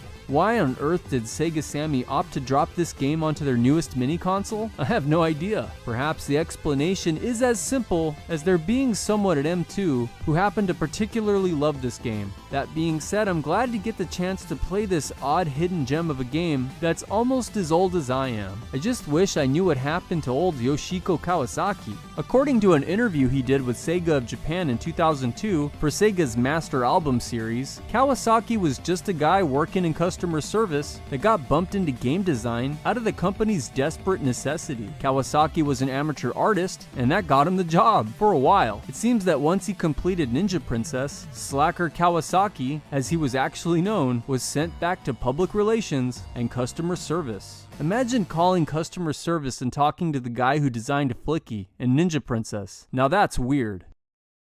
Sonic CD for the Sega CD in November of 1993 is an exclusive spin-off of the original Sonic the Hedgehog video game and the best-selling game for Sega's not-so-best-selling $300 CD add-on. It's estimated that 2.24 million Sega CDs were ever sold worldwide. That's not bad until you realize that just over 7% of all Sega Genesis owners ever had one. That being said, more than 66% of all Sega CD owners did have Sonic CD, and that's incredible. And it's no wonder, because at the time of Sonic CD's release, in the late fall of 1993, it was universally acclaimed. The popular GamePro gave Sonic CD their highest possible score. So high, in fact, it's literally criminally insane. It's a review from a guy wearing a paper bag. But I have to admit, Sonic CD is a really great game. It's also really weird. The original Sonic the Hedgehog was made by a very special team at Sega. Typically, Yuji Naka gets credit for the gameplay concept, whereas Naoto Oshima is credited for designing the actual character. But Naka was unsatisfied with his treatment at Sega, and he was ready to walk. In fact, he did, until he was intercepted by Mark Cerny, yes, that Mark Cerny, who had only recently started the Sega Technical Institute in San Francisco. So Naka was off to the USA to make Sonic 2, while Oshima was left in Japan to work on a Sonic game of his own. Sonic CD was created by a mishmash of top Sega talent. The chief programmers had worked on The Revenge of Shinobi, so it had a lot going on in its favor, theoretically. Sonic CD is a lot more like the original game than either of the Mega Drive sequels. Only now with an ambitious and admittedly brilliant emphasis on time traveling. The game is broken up into 7 unique levels, each with several unique sub-levels. However, each of the first 2 areas for every level has several different versions with their own unique graphics, music, and properties. You also begin in the present, but by flipping a switch to the past and then picking up speed, like the DeLorean in Back to the Future, Sonic can then go back to the past and destroy evil roboticizing machines installed by the game's traditional villain, Professor Huevos Maquinas. By destroying all the evil machines, Sonic thus transforms the future, of which there are 2 versions for every level, the good future or the bad future where the machines were allowed to have effect. Thus, the goal of the game is to either destroy all of the machines hidden in the past version of every level, or to acquire all of the time stones that were stolen by El Profesor Huevos Maquinas. This can be achieved by collecting at least 50 rings in the level and grabbing the big ring that appears at the end of the level. This will unlock Sonic CD's special stage, which makes use of a Mode 7-like 3D perspective that is a bit choppy and yet extremely fun to play in my opinion. It's like Mario Kart on the Sega CD. Bust all of the targets in the time limit and you get a time stone. Exploring Sonic CD's large and admittedly confusing levels is a blast, especially with the incredible variety of top-shelf jams to keep you in the groove. Sega of America insisted on replacing all of the game's music tracks, except for levels set in the past, with new music produced by Sega of America's own Spencer Nielsen. And many people hate that, but upon second inspection, I have to admit, the North American soundtrack is just as awesome, and it really captures that funky New Jack vibe that characterized Sonic games on the Genesis. Sonic CD is also noteworthy for its introduction of Metal Sonic as Sonic's evil mechanical arch-rival, and it also introduced his pink girlfriend Amy Rose, who gets kidnapped near the beginning of the game's batshit crazy story about a miniature planet that's been chained to the regular planet. It doesn't make any sense at all, but it's presented with this beautifully compressed FMV video opener by Toei Animation. Sonic CD is in many ways amazing, though it's far from perfect. I personally love the emphasis on exploration, but the monochrome level designs and Sonic's high speed don't make that easy. And some design choices are just baffling, like the wacky workbench level that sends you bouncing out of control every time you hit the floor. That was probably a bad idea, and I should point out that sometimes Sonic CD suffers from slowdown and dropping frame rates. It's really not that bad, but it's just to say that Sonic CD might not be the best in the series, even though if I'm being honest with myself, it might actually be the most fun I've ever had with any Sonic game on the Genesis, despite all of these weird technical problems. One thing's for sure, Sonic CD is without a doubt the best platformer ever made for the Sega CD. As a side note, not only has M2 included both the North American and overseas version of Sonic CD, both of which have their own unique and exceptional soundtracks, but they have also included the option to choose which version you'd rather play straight from the English version of the Sega Genesis Mini 2. So if you prefer the original Japanese soundtrack, there's no need to go back and change your language settings to access that version of the game. But call me crazy, because I actually prefer the North American version by Sega of America Sound Team. It's just so perfect. Ristar for the Sega Genesis in 1995 is a mascot-driven action platformer and, in my opinion, the very best game of its kind from that time period. In addition to being one of my all-time favorite Sega games, the shooting star character design of Ristar himself may kinda look like he's the Carl's Jr. mascot come to life. Home of the big-ass burger. But when it comes down to the actual gameplay, I prefer Ristar to Sonic the Hedgehog. Legend often links Ristar's development to Sonic, For instance, there is a well-known anecdote about how Sega of Japan had an internal contest for game proposals surrounding a new character that could compete with Nintendo's Mario. Hey, what about me, guys? Oh, hey Alex. Nothing personal, but you already took a swing and missed with the Enchanted Castle on the Genesis. It was a nice effort, but, to be honest, no one likes it. You know Sega of Japan? No second chances, dude. Well, what's to become of me? Here, take this, bro. Sorry, dude, you know what to do. It's the samurai way. Anyway, yeah, Oshima came up with the blue hedgehog, and Naka had a prototype for a game involving rolling into a ball. Sonic won the day. But another idea that was allegedly proposed was about a rabbit with ears that could reach out and grab stuff. Since Ristar's central game mechanic, around which every fun and creative level is built, involves a similar idea, reaching out with long arms and grabbing a hold of stuff. It is often assumed that Ristar is based on that original bunny idea, but I think it's possibly just a coincidence. Ristar was developed by a mishmash of Sega employees who must have fallen through the cracks by 1994 and 1995. When pretty much all of Sega's efforts were going into the Saturn. In fact, by that point, everyone had moved on, which is why Ristar was kind of a flop. Relatively lukewarm reviews from 3D-crazed game critics didn't help matters. Ristar's lead developer was Akira Nishino, who had worked as a designer on Sonic CD, and Ristar shares some interesting similarities with that game. Both are based on the Sonic engine, both emphasize large exploratory levels, both incorporate elements where building up high speed or momentum can cause sudden abrupt shifts in gameplay, like when Ristar spins around on these poles and becomes an invincible shooting star, allowing him to get into hidden or unreachable areas. Level design in Ristar is fantastic. Each area comes with its own unique gimmick to keep you engaged, including one of the best water and one of the best ice levels I've ever played in a video game. Usually ice and water levels are awful, because they tend to be built explicitly around frustrating controls or annoying hazards like drowning. But Ristar takes another approach. Rather than being stifled by ice, it becomes a fun way to zip around. And Ristar, unlike Echo the Dolphin, can actually hold his breath underwater, and he swims like a dream. Ristar is great fun, and every time I revisit it, I always lament having to put it away. It just has so much creativity and so much beauty behind it. If you've never had the opportunity, then I say give Ristar the chance. Mercilessly headbutting helpless animals has never been this fun.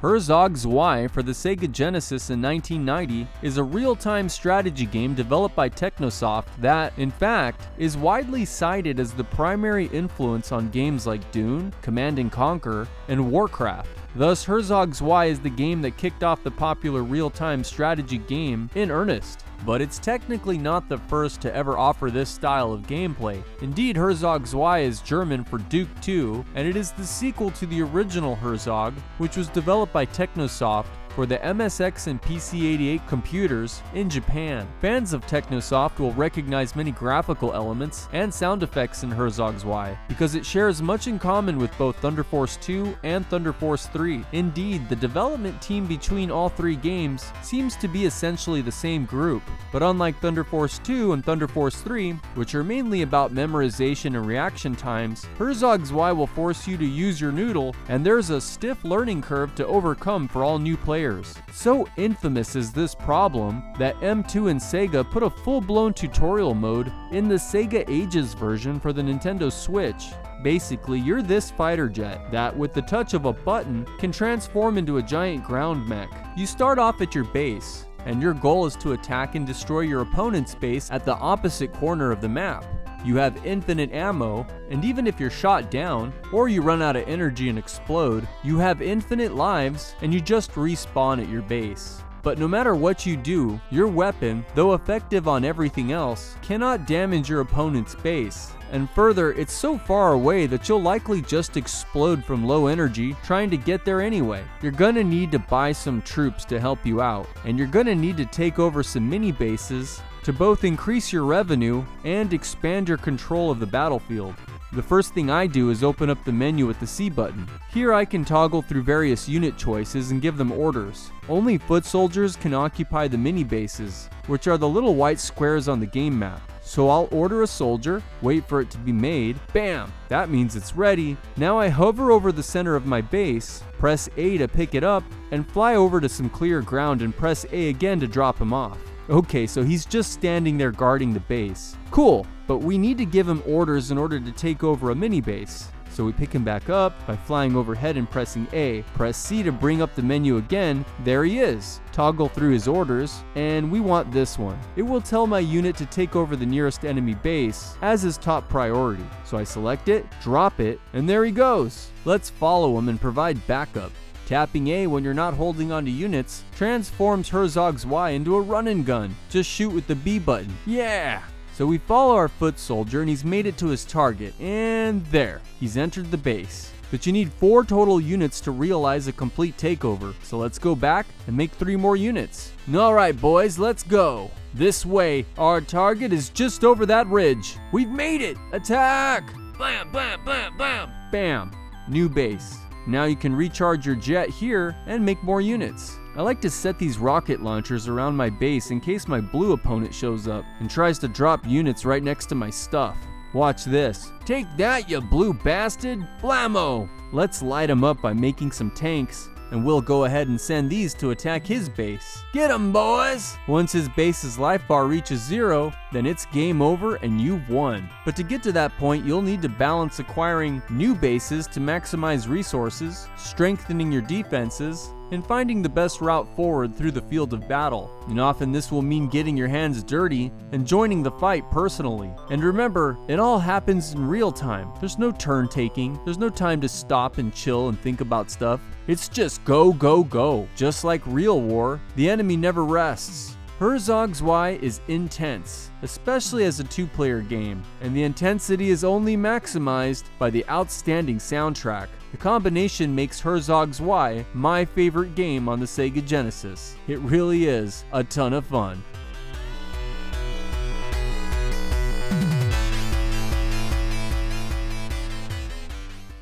Space Harrier 2 for the Sega Genesis and Mega Drive Mini 2 in 2022 is a brand new port of one of the Sega Genesis's original launch titles from 1988 and 1989 in Japan and the United States respectively. This is actually pretty amazing because rather than simply grabbing a copy of the game's original ROM for emulation on their new plug-and-play device, Sega and M2 have decided to essentially completely remake the game to match up with the unrealistic expectations that surrounded the game when it first came out in Japan during the late 80s. This effort was initiated by Sega producer Yosuke Okanari, who recalls fondly the incredible hype that surrounded Space Harrier 2 in Beep magazine, a Japanese video game magazine for kids. He and others were expecting a brand new superscaler that you could play at home, which would equal or even surpass the game's predecessor, and that's a tall order indeed. The original Space Harrier was developed by Sega's legendary arcade division, known as AM2, which at the time was led by the equally legendary game designer Yu Suzuki, the main guy behind such arcade classics as Hang-On, Outrun, Afterburner, Virtual Racing, and Virtual Fighter. And yes, all of the Shenmue games.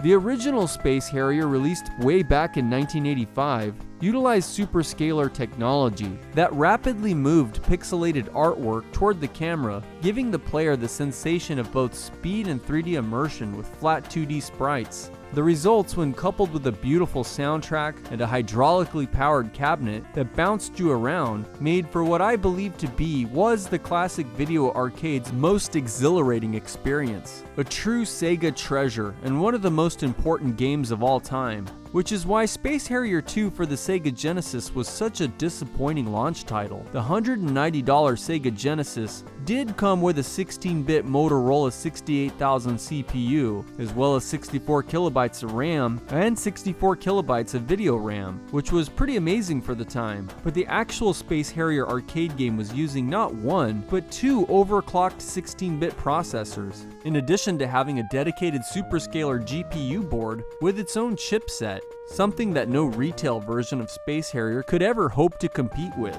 Thus, Space Harrier 2 on the Genesis did not utilize authentic sprite scaling, but rather it had to animate sprites in a fashion that produced an extremely choppy and often frustrating experience. Some people like the original Space Harrier 2, but I think combined with the sometimes awful soundtrack, it was a less than mediocre game. But how's the remake? Well, Space Harrier 2 now plays much better. So much better, in fact, that it's like a whole new experience experience. The problem with the original was the low frame rate made avoiding projectiles and obstacles very hard to do because objects would occasionally just pop right out in front of you without first appearing and moving towards you from a distance. Or at least they would start off at a distance and then suddenly disappear and then reappear in places that were impossible to predict, which made gameplay a chore. Now, while this achievement does come at the cost of some sprite flicker, I think it's worth it, because now Space Harrier 2 is both immensely playable and enjoyable. One of the most visually stunning and imaginative games on the Sega Genesis Mini 2. Just check out this battle with the winged tiger boss. The whole game is like a rock album cover brought to life,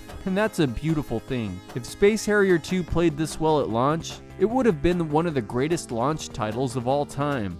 Just as a quick side note, but for those who are still bothered by the flicker in Space Harrier 2, there is a secret option to curtail that a bit. At the title screen, highlight Options as if you're going to select it, and then press and hold either right or left on the D-pad while hitting enter, and you'll now see that the option to reduce flicker has magically appeared in the options menu. Actually, there are two deflicker options. I prefer the first one, and it does greatly cut down on in-game sprite flicker by eliminating a few sprites on screen. Honestly, deflickering is the way to go here. Unfortunately, the flicker on some of the boss fights remains pretty bad, regardless of which option you choose. Some people are deeply bothered by the new Space Harrier 2's flicker, but honestly, comparing this game to the original, with flicker or not, the version for the Sega Genesis Mini 2 is just so much better. I think their goal was to create a new version of the game that could actually run on real hardware, and I think that given that lofty goal, they produced something that was pretty great. Could it have been better? I have no idea.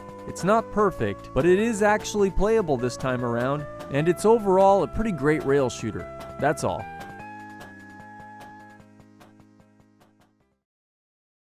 Final Fight CD for the Sega CD in 1993 was for many years, far and away, the single best home port of Final Fight available anywhere, and thus it stands as one of the Sega CD's handful of must-have titles. A lot of people assume this port of Final Fight was either done by Capcom or Sega, but it was actually developed by a very small third-party studio in Japan called A-Wave Incorporated. It is probably safe to say that Final Fight CD is the most noteworthy game that A-Wave ever developed. The original Final Fight, of course, was Capcom's grand foray into the side-scrolling beat-em-up arena and was 1989's biggest hit at the arcades. And until Street Fighter II, a couple of years later, Final Fight would continue to be the quarter-munching heavyweight champion of the world.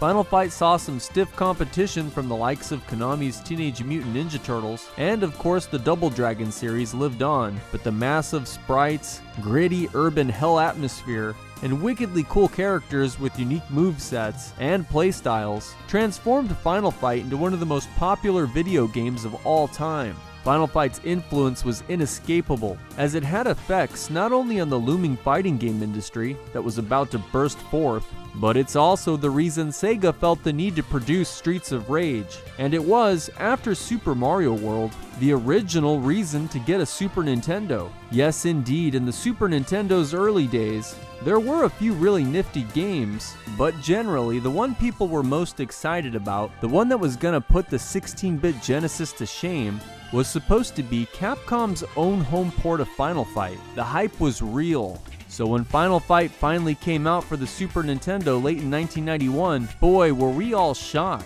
and us Sega fans relieved, to find out that Final Fight on Super Nintendo actually kinda sucked. At first glance, it had large sprites and decent graphics, and it played okay too, but it was missing so much. Most egregiously, it had no two-player support, and removed the fan favorite Guy, who had all the quick style moves. It was missing an entire level, had reduced numbers of sprites on screen, and was rife with censorship.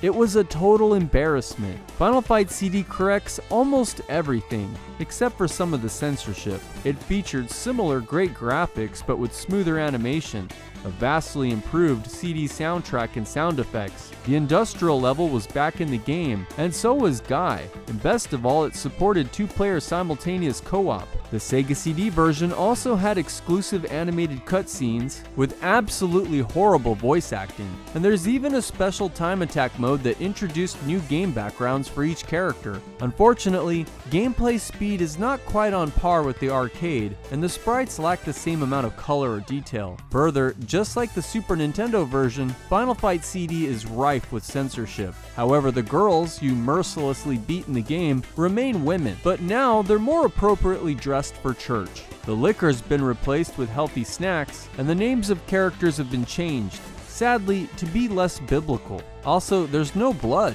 even when you stab a dude with a freaking knife. What are these guys made of? Play-Doh? Still, Final Fight CD is a lot of fun to play, especially if you have a friend. But if you don't have any friends, then I recommend the Super Nintendo version. The Super Nintendo. Now you're playing with power. And yourself.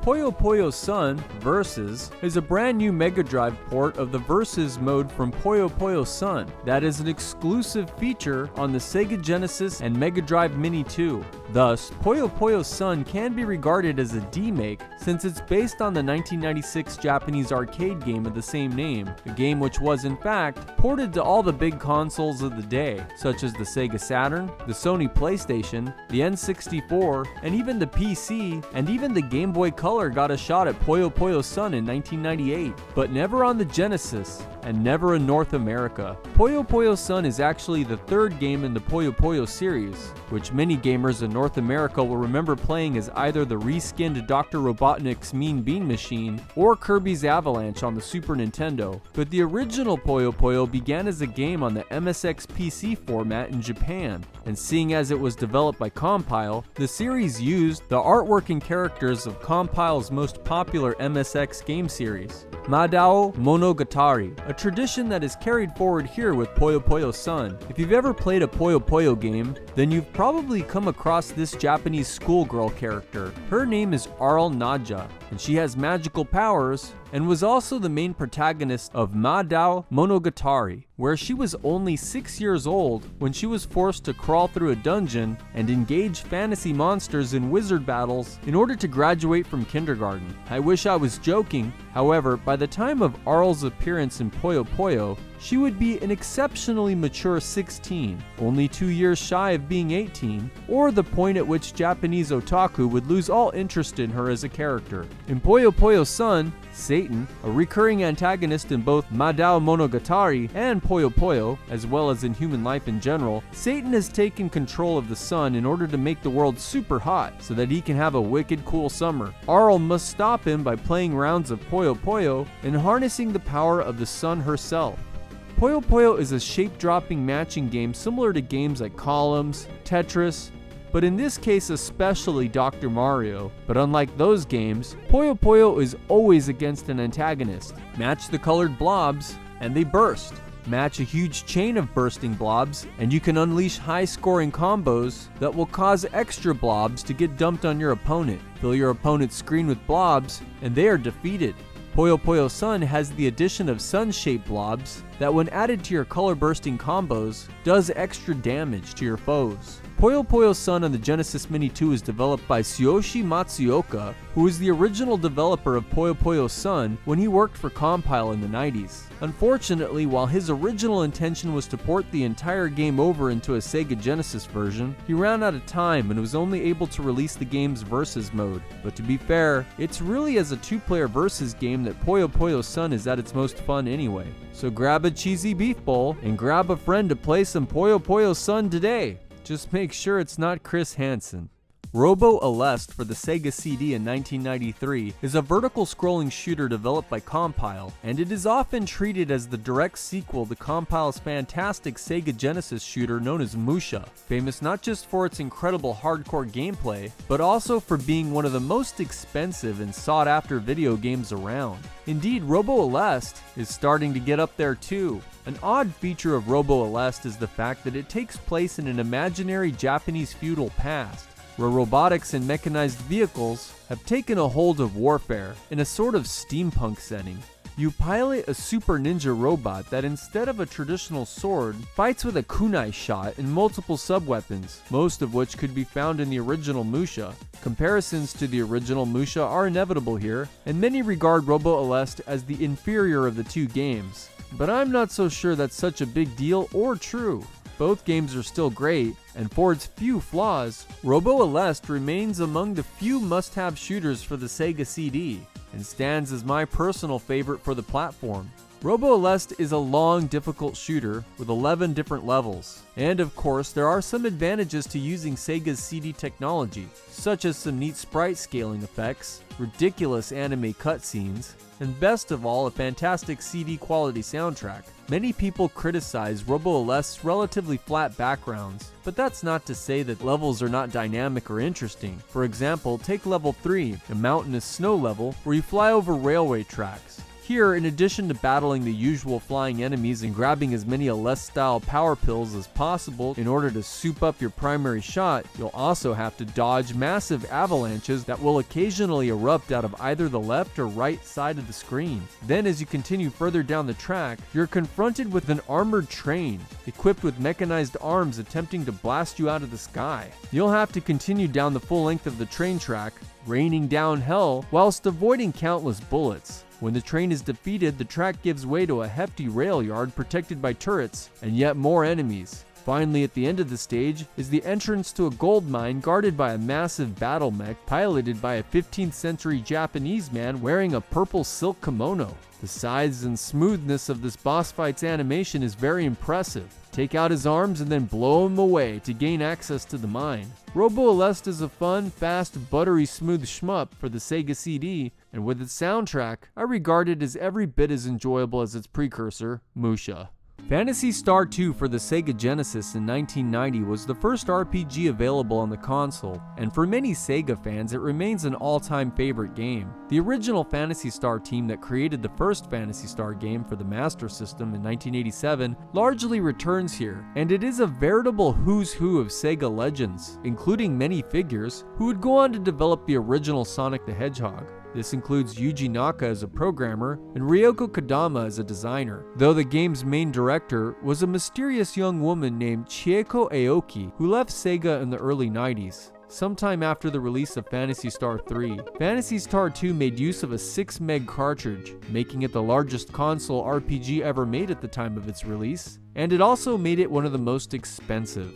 I recall purchasing Phantasy Star 2 in the spring of 1990 at Toys R Us for something like $80. It came bundled with a yellow guidebook and also came packed with a beautiful colored map that included useful charts and item lists on the back. The guidebook also came packed with maps, charts, and a ton of useful hints to help players avoid total frustration. My brother and I made copious use of both resources, and we successfully completed Phantasy Star 2 over the course of the summer of 1990. And I also recall all the notes and drawings we made inside the guidebook while we played. A few times we found major errors, and we had to take note of all the places that the book was wrong. Phantasy Star 2, like its predecessor, was a unique JRPG at the time of its release, because it sidestepped high fantasy in favor of something more akin to the space fantasy of Star Wars. But Phantasy Star 2 was more sophisticated and grounded, even embracing elements and themes of hardcore sci-fi. If you died in battle, for instance, your character was dead for real. But for a fee, a creepy copy could be made at the cloning labs, which was one of the first times I even heard of the concept. The story and world were rich with detail and interpenetrating elements. You have to solve a mystery as to why your planet's computerized climate control and biosphere systems are now all malfunctioning. Initially, you do this as an agent of the planetary government, but by the middle of the game, you're an outlaw running for your life. Even stronger is Phantasy Star 2's compelling cast of characters, each with their own vested interest in the quest. My favorite is Rudo, the biomonster hunter, a tragic figure whose wife and children were killed when monstrous animals produced by the malfunctioning biolab started appearing in the game world. Now Rudo fights alongside you to get revenge, and to make sure no one else suffers the same fate. Then of course there's the fan favorite Ni, a creation of the biolab herself, She is the main protagonist's only friend and companion, and he loves and looks after her like a younger sister, even though society rejects her as a monster. Gameplay-wise, yes, Phantasy Star 2 is old school, but M2 has included a modified version of the game that reduces the need for heavy grinding in order to make the game more accessible. To this day, Phantasy Star 2 remains as one of the most oddly immersive and memorable games I've ever played, and it is also one of the most introspective and legitimately philosophical. Should people prefer comfort and security over and against freedom? Is there a higher law than that which is determined by society? Phantasy Star poses these questions and more in this tough as nails but extremely satisfying space adventure.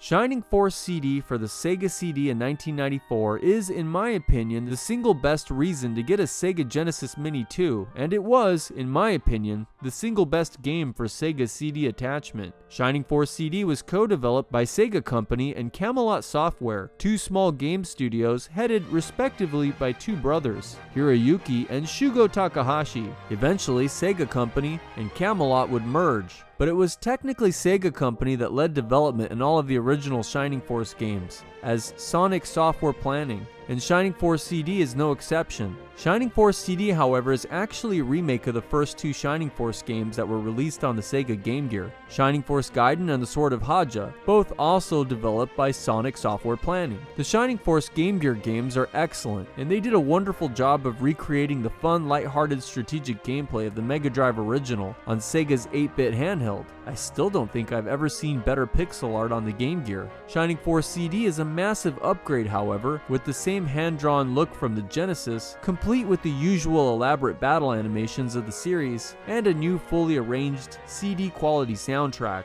As with the Game Gear games, Shining Force CD is also special because it is a true direct sequel to the first Shining Force game, and it follows the story of a brand new Shining Force team that arrives 20 years after the original Shining Force was victorious. If you're a fan of Shining Force 1, then you'll no doubt appreciate the appearance and reference to that game's many characters, some of which are central to the new story, including the mage Henri, who is now the Queen of Guardiana. Shining Force CD plays virtually identical to both Shining Force and Shining Force 2, insofar as it is, at its heart, a turn-based strategy game. But before this turns you off, know that it's more or less a turn-based strategy game for everyone, even people who hate turn-based strategy games. That's because game mechanics and options are straightforward and intuitive without sacrificing the kind of thoughtfulness that makes games like this appealing in the first place. Archers have their advantage against flying enemies. Flying units can move anywhere on the board.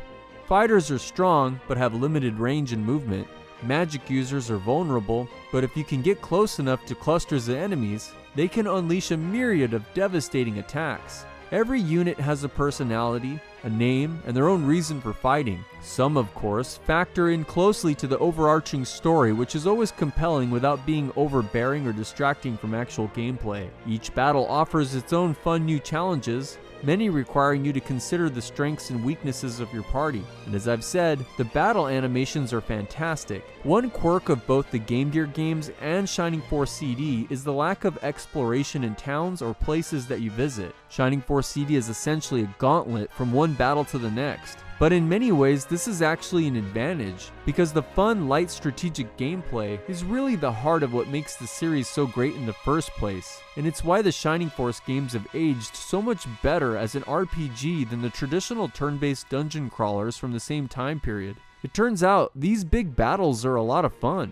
and outside of some dialogue and a few story elements unfolding between stages, big battles is what Shining Force CD is all about. There's just so much actual gameplay here that it's stunning. Imagine an RPG that will take you much longer than 20 hours to finish, but virtually all of it unfolds in the form of actual satisfying gameplay, as opposed to endless mind-numbing grinding or long cinematic cutscenes. Well, that's Shining Force CD, the perfect balance of personality and strategic gameplay. The Shining Force series might be the very best RPG series ever released for the Sega consoles in the 90s, and Shining Force CD might be the very best game of them all. So there you go.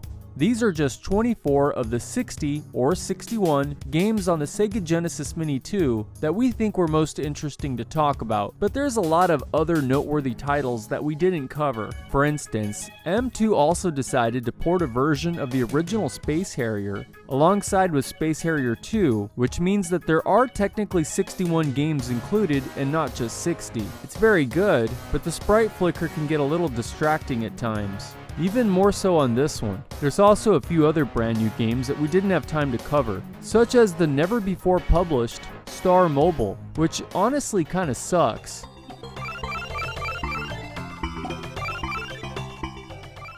Or the ancient Sega arcade game Super Locomotive, which is quite interesting, but you know, there's only so much time in a day. So here it is, but just for a few seconds. And of course there's Warsong, Panic on Funkatron, Ranger X, Lightning Force, Gain Ground, Atomic Runner. Honestly, this mini console is stacked with great and unique games. Sega also released a massive optional flight stick controller, which is intended to be used with Afterburner 2, Space Harrier 2, and the other rail shooters included on the console.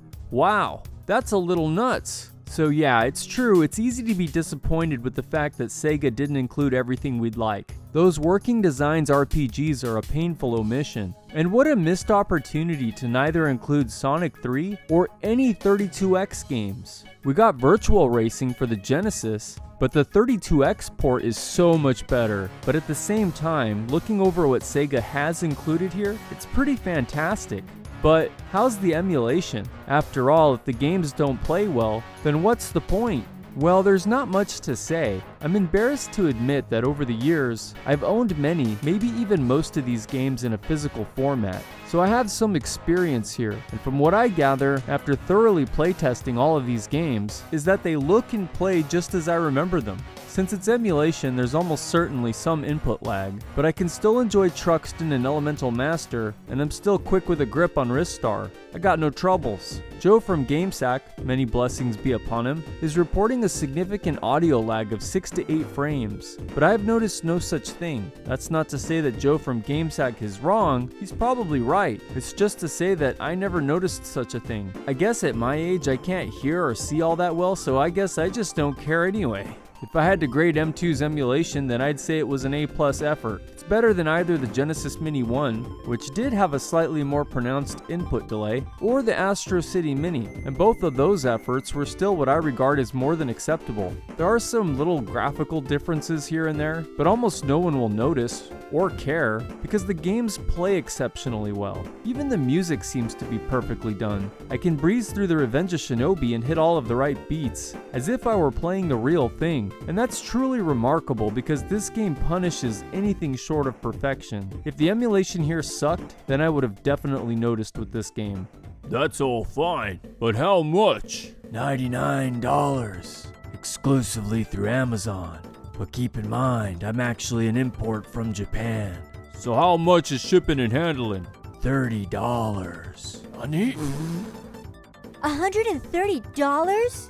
Yes, indeed. The only real downsides to the Sega Genesis Mini 2 are its high price and its lack of availability. It is sold exclusively through Amazon by way of Amazon Japan, and shipping and handling is very costly at $30. Further, my order was handled by DHL, and in my opinion, that company absolutely sucks. I've imported all sorts of things from Amazon Japan by way of DHL, and they have never failed not to disappoint me. Further, the Sega Genesis Mini 2 is reportedly being made in tiny quantities compared to the original Genesis Mini, and you will not be able to find one of these on store shelves. So this is your only way to go unless you buy one from a reseller online, and I'm sure prices are bound to get out of hand sooner rather than later. As of writing this review, it's still possible to get a Sega Genesis Mini 2 through Amazon for like $130, but you still have to ask yourself if that's actually worth it, keeping in mind that you'll also probably want to buy a second controller if you don't already have one. Personally, I believe the Sega Genesis Mini 2 is worth it. At first, we were very disappointed to find out about the lack of Lunar, Popful Mail, and Snatcher, but after Sega published their full list of games, we were impressed.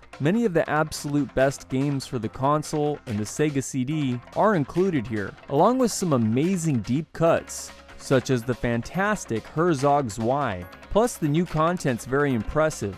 You get a brand new playable version of Space Harrier 2, a new version of the excellent Fantasy Zone, Devi and Pi, which is already kind of underrated, both versions of the misunderstood Sonic CD, an easy mode for the legendary Phantasy Star 2, and a number of rare and expensive games, such as the excellent Shining Force CD and the Crusader of Centy. This collection of games, if in the form of a full-blown physical collection, would be astronomically expensive. But it would be worth nothing if the emulation sucked, and thankfully, that's not the case here. These games look, sound, and play fantastic. All in all, if you're okay with paying $130, dealing with DHL as your package carrier, can get a second controller, I recommend the Retrobit one, and don't already own or have access to these games by way of other means, then this is a must-buy retro mini console, and I think it actually surpasses the original Sega Genesis Mini in terms of both quality and content. I put this on par with the TurboGrafx 16 Mini as one of my favorite ever made, except there is one major problem, and boy, it's not easy for me to overlook it. Well, I have to admit, I'm impressed. But I just have to ask one more thing. How'd you get past my bouncer? Yeah, what happened to Ash, dog? Oh, that big gay guy? Yeah, I got rid of him. What do you mean, you got rid of him? He's a 6'5", 270-pound monster wearing black leather. How do you get rid of him? A clever workaround.